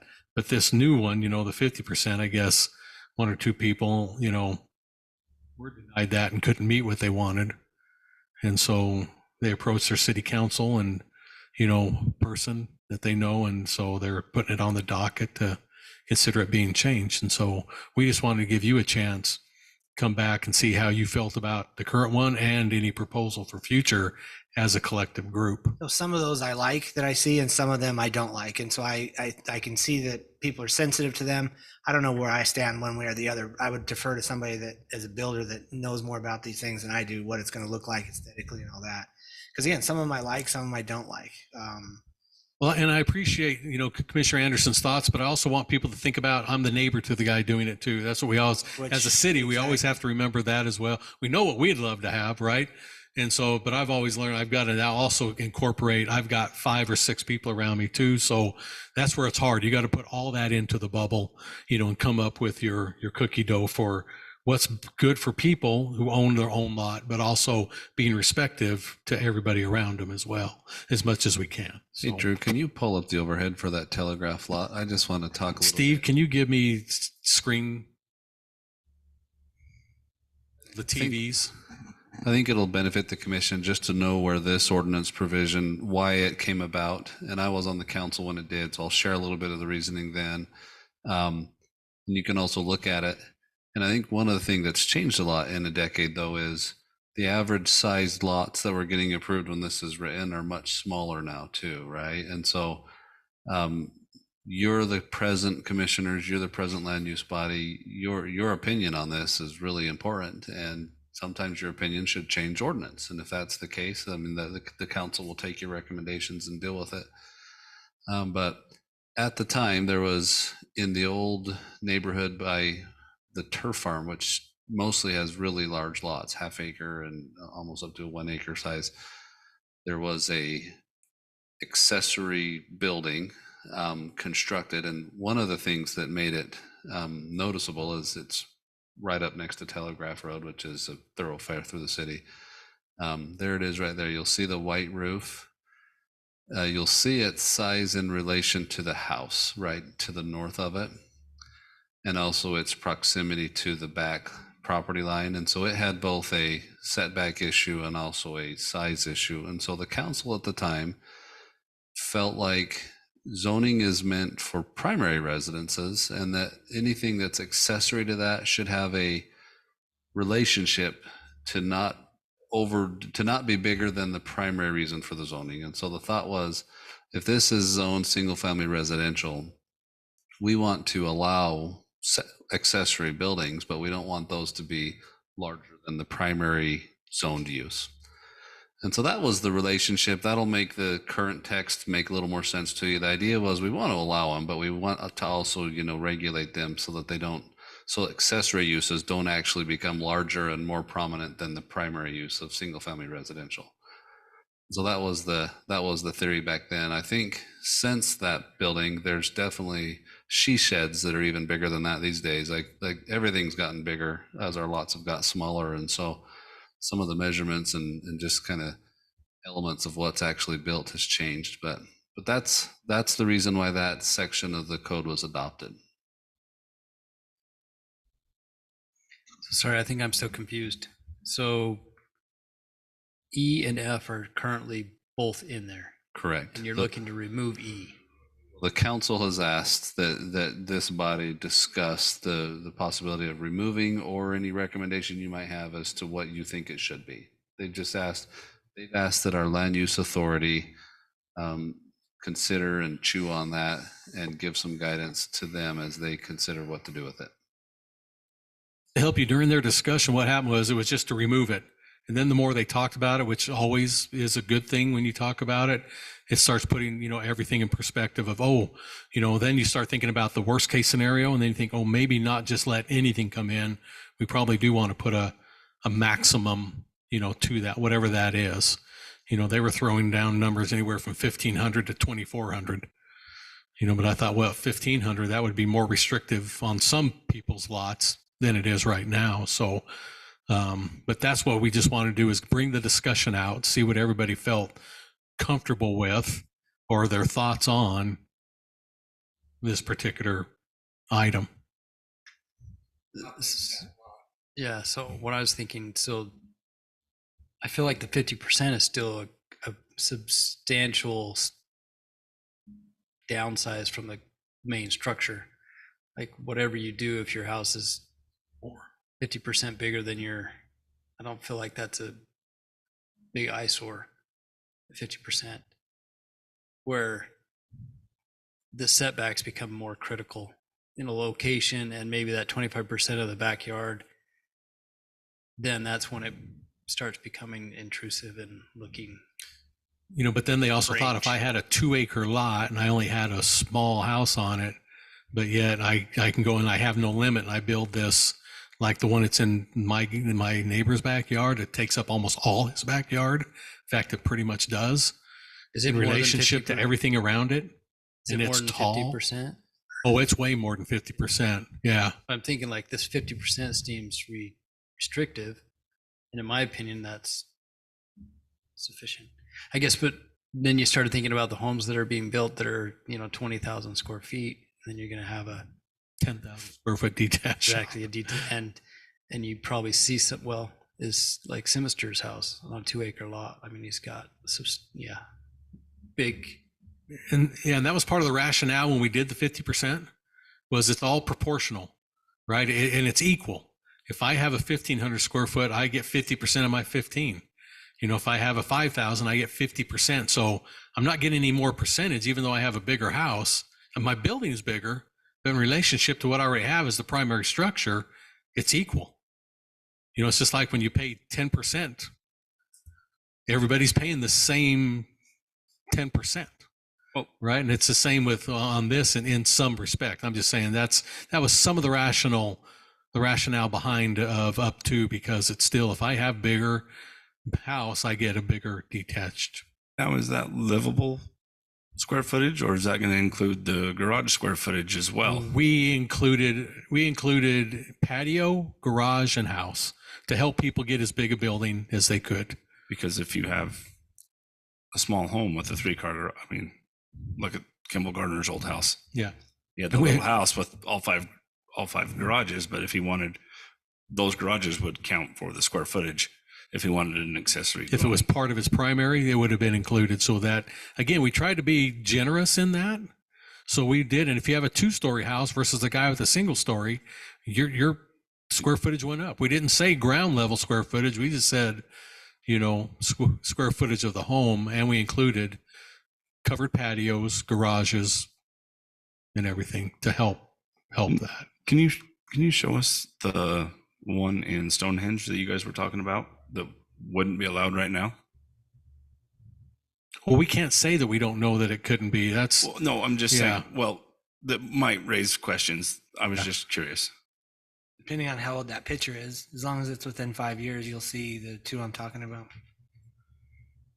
There's actually 3.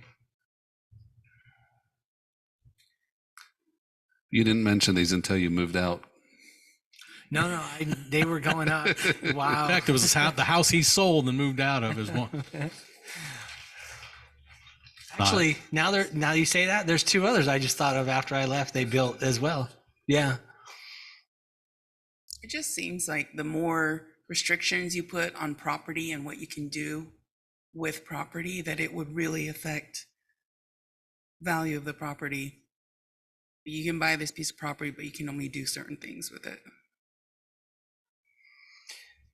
Greg, I don't know if we should go. If you make it quick, let's hear it.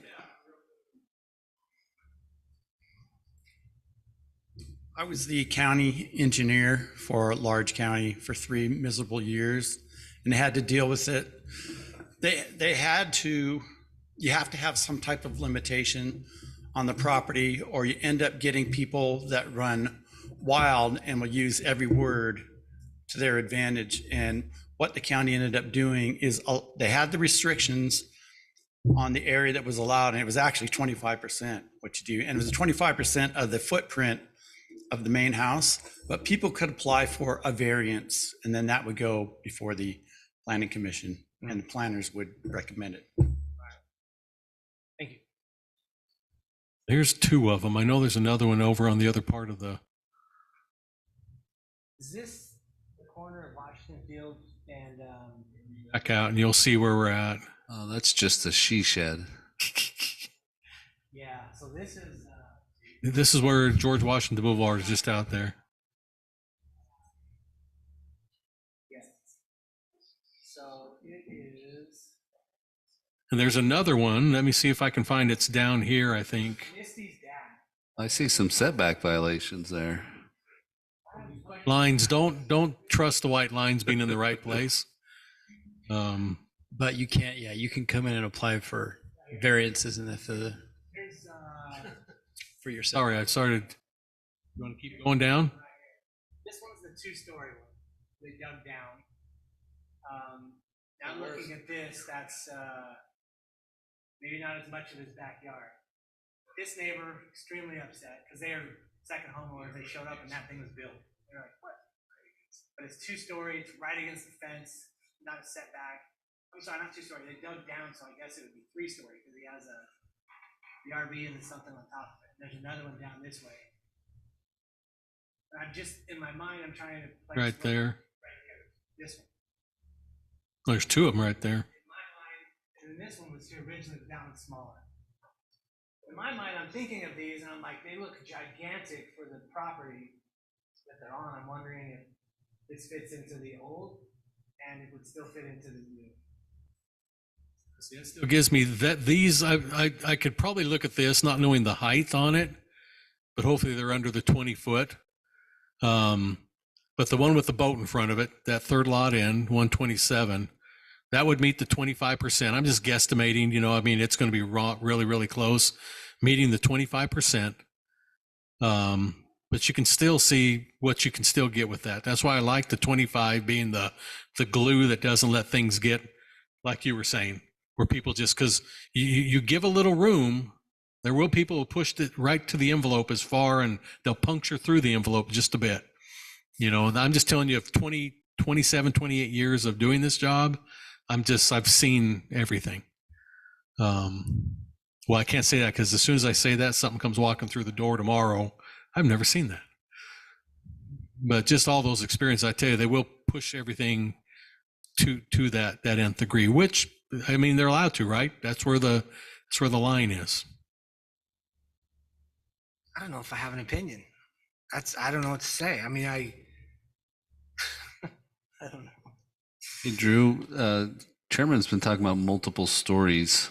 When your office calculates the size of an accessory building, you know, in my experience, a lot of these are just high ceiling RV type places. But if there was multiple stories, would you count the square footage of both layers, or do you just look at the exterior footprint?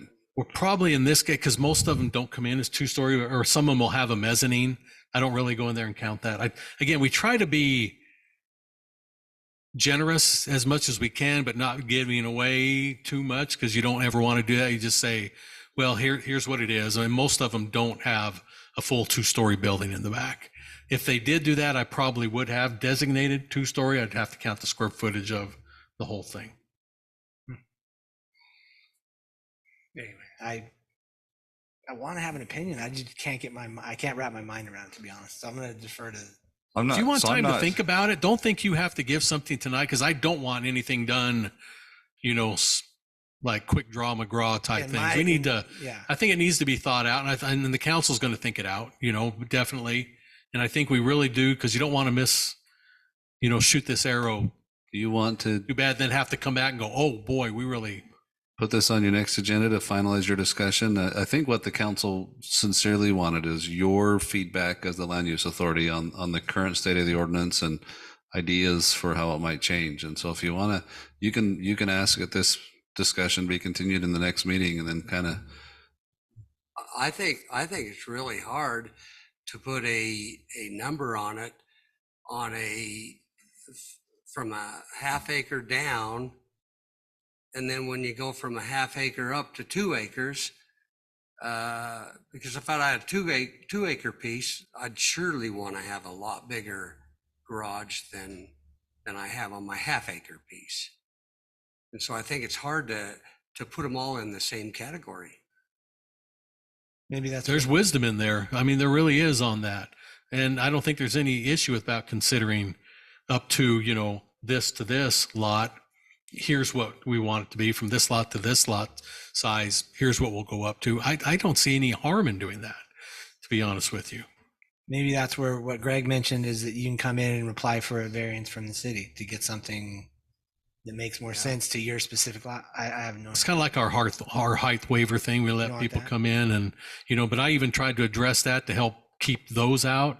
So right now you can come in, right now you can go to 3 feet, but for every foot you move in, you can go a foot higher.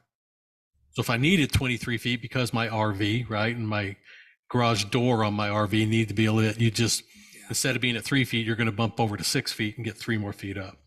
An RV garage, you only need 15 feet plus the roof, so you're about But 20. that's where I'm saying, but some people wanted, because their HOAs tell them they have to match the pitch. Yeah. So that's what some of them had to do, because their HOA said, yeah, you can put them in there, but you can't come in with this flat roof. When you have a 712 pitch or a 912 pitch, you can only be within one. Some of them stay it that way.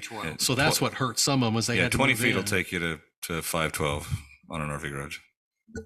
I'll look for the commissioners to decide if you want to put this on the next agenda item so you have some time to study it, or I feel like that's a yes, because, and I'd like to defer to those that are experts in this area too. It's not something. So this is Commissioner, here's my 2 cents, and I'll just put it on the record for Melody. I think livable ADUs should be 1,000 square feet, not 650. I think maybe instead of striking the 50% rule, maybe you just say they can't have a detached building bigger than their house, and that's going to scale with their house. But at least that way you're not getting something bigger than a house on a massive lot. I mean, that's fair. 50% is too restrictive, but I think saying it can't be bigger than the house is fine. And then as far as the backyard, I would just say make it 30% instead of 25, just because like some of these are 2-car RV garages, and I'm not saying you have to be able to fit a 2-car RV garage in your backyard, but I think people should be allowed to use their property and put at least a single-car RV garage on a 3rd-acre lot, which fits just fine, except for this 25% rule. If you made it 30%, you're not going to get any massive, man caves or this or that, but you will be able to at least put a single-car RV garage on a typical lot, typical 3rd-acre lot in town.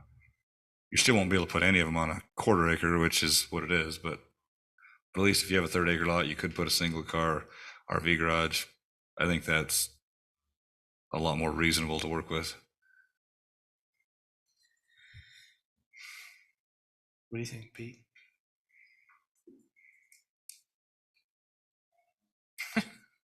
So my other thoughts, maybe to go on what Corey just mentioned, but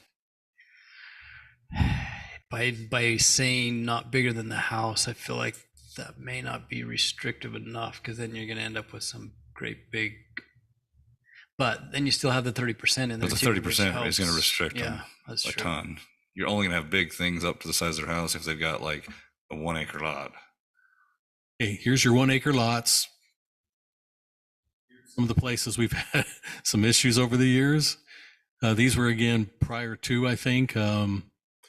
I'm just showing you that one lot, 63 West. That's almost as big as the house.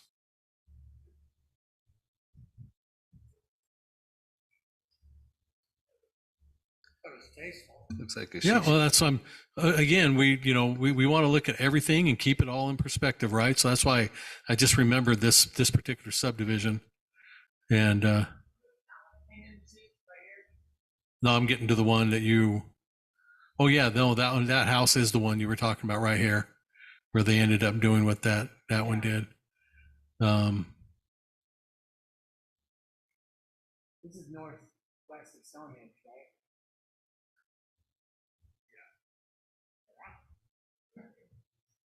Oh, I know that. This one you can see right from 20 East.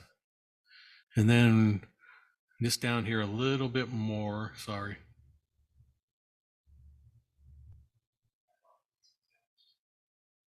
That's the Yeah. one that came to see us, right? Yeah. This is the one that ended up that they worked everything out. We got this one in, but it was attached, and it helped them get what they want. And again, we try to help them as much as we can with, lots of different alternatives. That's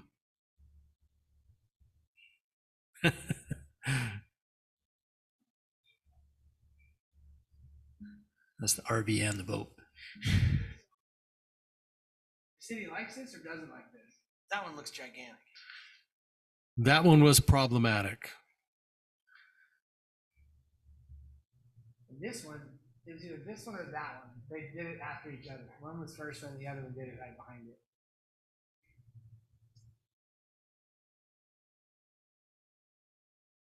See, some of them, if they look good, then it's great and it looks good. Right. Let them do it. But then how do you decide what looks good?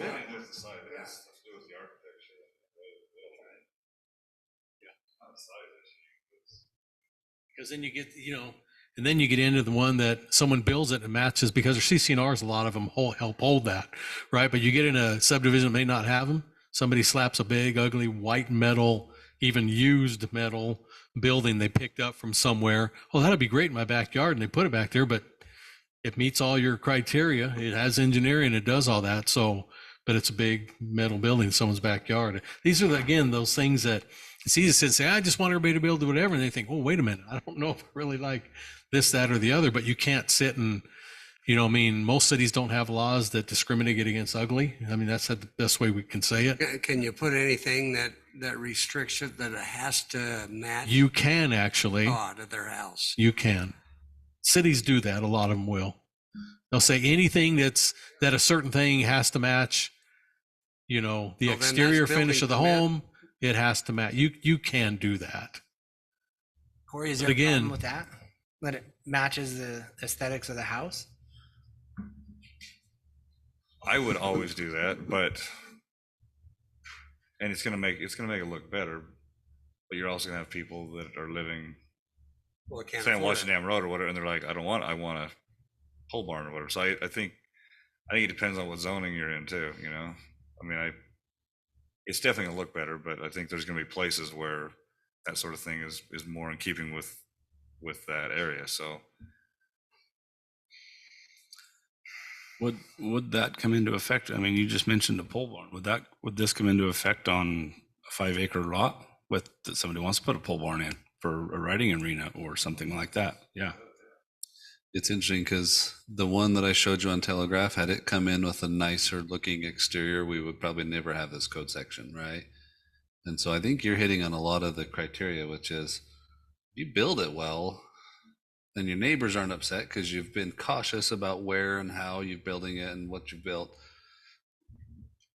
Not too concerned, right? But if you don't build it well, or if you don't locate it appropriately, and so one idea is you add a new code section that just, you set your standard, whatever you think it is, and you say, but you can come and ask for a permitted exception if you present it to us and we like it, type of a thing, right? And so you could just build in some discretion that people can go beyond your standard, but it's something that you want to be able to look and see and feel before you permit it to go. And if it's going to be, recycled metal siding, you may choose not to allow, right? If it's going to be something that matches the structure or fits the neighborhood, you could choose to allow it. So you could build an exception in there if you thought that helped give you the leeway of the reality is it's hard to come up with a hard and fast rule between different neighborhoods.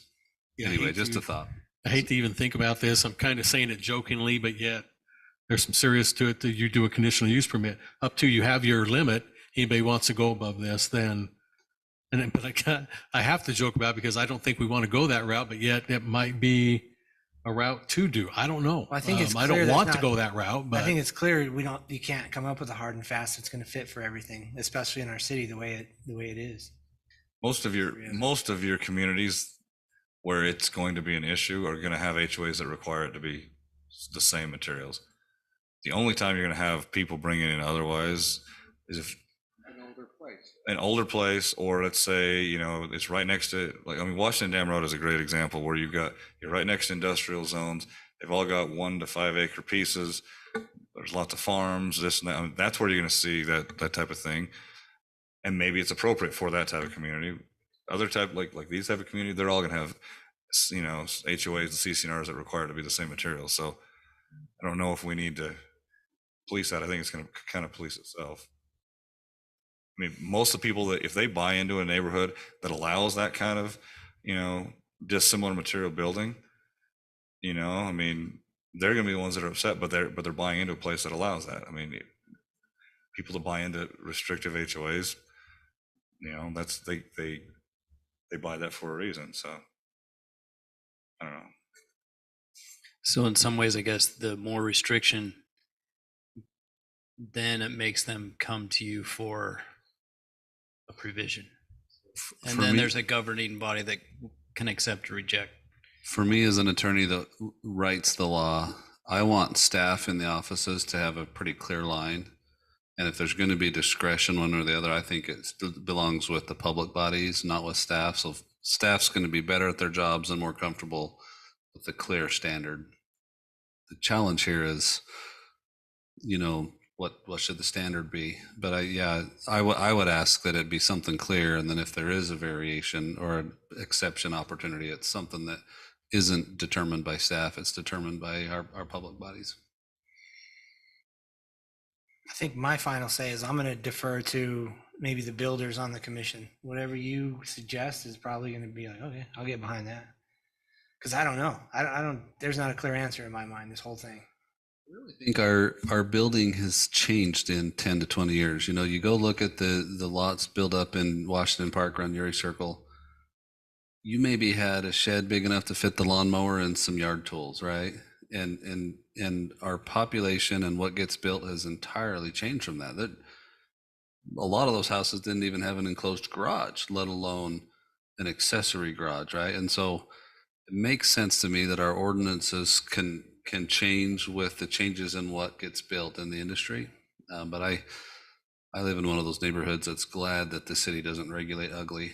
And, you guys might not like if my accessory building looked like my house, right? We had an experience where the neighbor wanted to build a covered shed that he could lift the boom on his dump truck up high enough to service it and paint it and whatnot inside the boom. And so he bought one of those rounded kind of barrel shaped sheds. And then he attached it on top of 2 Connex containers, right? And for a neighborhood that doesn't complain about anything, including roosters, right? It was interesting to see how many people came out of their houses and were very, very upset about this. And again, a neighborhood that doesn't complain about much was very, very clear to them that this was more than they wanted in their neighborhood, right? And so I don't know how to draw the line. I'm glad that that's what you guys do.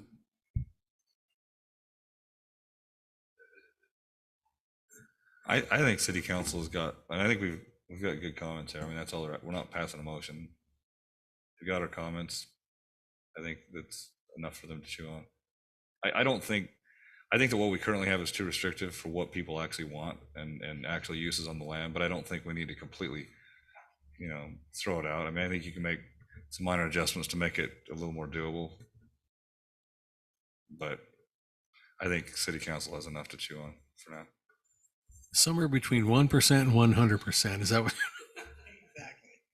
Exactly. I really appreciate Commissioner Mitchell's comment on that. It's like, yeah, let them go bigger, but not any bigger than the home, right? I mean, and that, again, it keeps it perspective. That's all I'm trying to do is keep perspective as a planner. That's a big thing for me is perspective, and when things get out of perspective, things feel kind of tilted, or it just feels like it's a little off. Sometimes you can't even pinpoint what it is, but it's about the relationship and the perspective of things, to their surroundings. And so What if I buy a house with a lot next door to me and I put a garage on that lot next door to me? Can I do that? I want to put a garage on that house on that lot next door. Depends on the zoning. If it's single family zoning, no, you can't. If it's agricultural zoning, like you saw earlier today, then you might be able to. Yeah. the lots together, it's an accessory Okay. structure. And that's what I'd recommend. I tell people, don't ever own two lots just because you're paying two base taxes to the county and the state. Why do that? Join them together, you know, and Well, your taxes that's a come down a dumb little question. bit, but I just, I'm sorry. no, but that would be the point is no, we wouldn't, or you just start storing stuff on it, you know, and that's what some people have done. They buy an empty lot and they just start parking all their things they don't want on their lot on that lot that now offend everybody around them, right? It's a legit question. And he and I kind of talked about this today. Some of you know we were building some spec homes in Stonecliff. So we built the parade home this year. And the person that bought it, the contingency that they bought that house was they also bought the lot next door. They're going to combine the two lots and he's going to build a 15-car garage on it. And so in the back of my mind, this whole discussion is like, I wonder if somebody want to do that here. Now up there, the garage has to look like a house. So it'll be two houses. You Same wouldn't tell the materials, difference. everything, And so it made me think the same thing in Washington. As crazy as that sounds, we're going to run across that at some point. Some, I don't know, not to offend, some sinister is going to show up and want to build the same type of thing. And we're going to go, wait, what? And so it's probably going to come about at some point. But that's how they solve it, is it has to look exactly like a house. So anyways, we laugh at, I was laughing. I'm still laughing at it. I can't believe that that's what sold it, but it did. So not a dumb question. It's legit. So no more time to think. You just want to say, yeah, we agree that you probably need to look at this and let it go up to whatever they feel comfortable. And I can take that to them.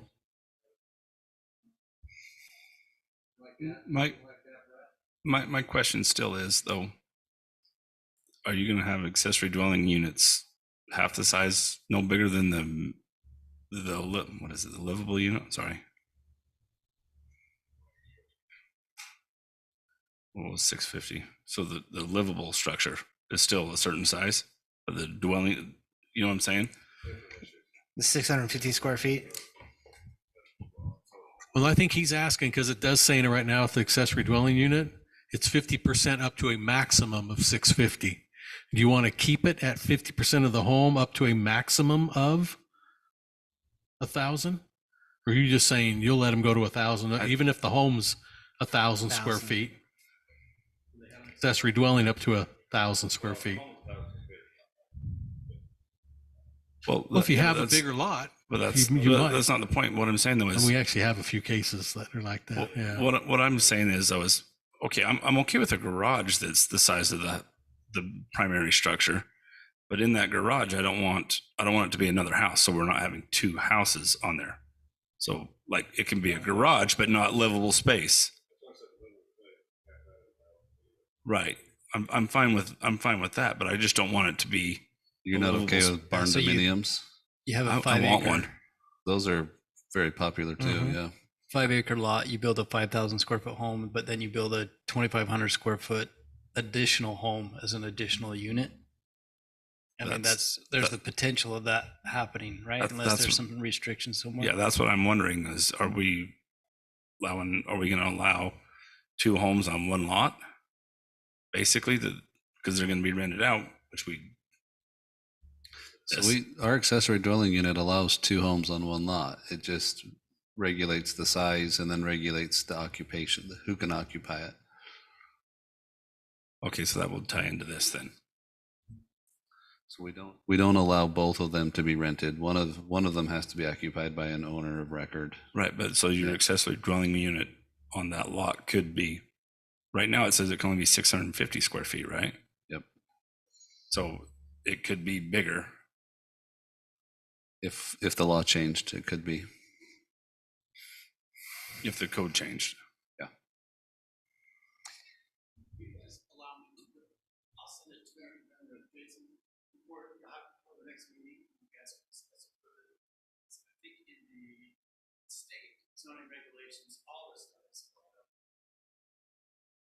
Do you know that to be true or the case? No. The state says cities and towns may adopt zoning regulations, but they have to have a planning commission if they want to. And the states don't tell cities. The legislature wants to zone everything for us. The direction that they're headed with planning is they'll just tell us what we have to allow and when and where. But I'm not aware of a state law that says a correlation between an accessory building and the primary building. I'm not aware that that exists. Send something. If you have something, send it to, get a hold of somebody in the city and send it. Yeah. There you go. Anything else we'd like to add or discuss? Okay. This meeting is adjourned. Actually, I look for a motion to adjourn. He's ready to go. To adjourn the meeting. Yeah, amen. All right, I think I really have to have a motion. Somebody make it. All right, we got a motion to close, a second, all in favor? Aye. All right, motion's closed. I'm sorry, the meeting is adjourned. Thank you, we'll see you next time. Appreciate you all coming.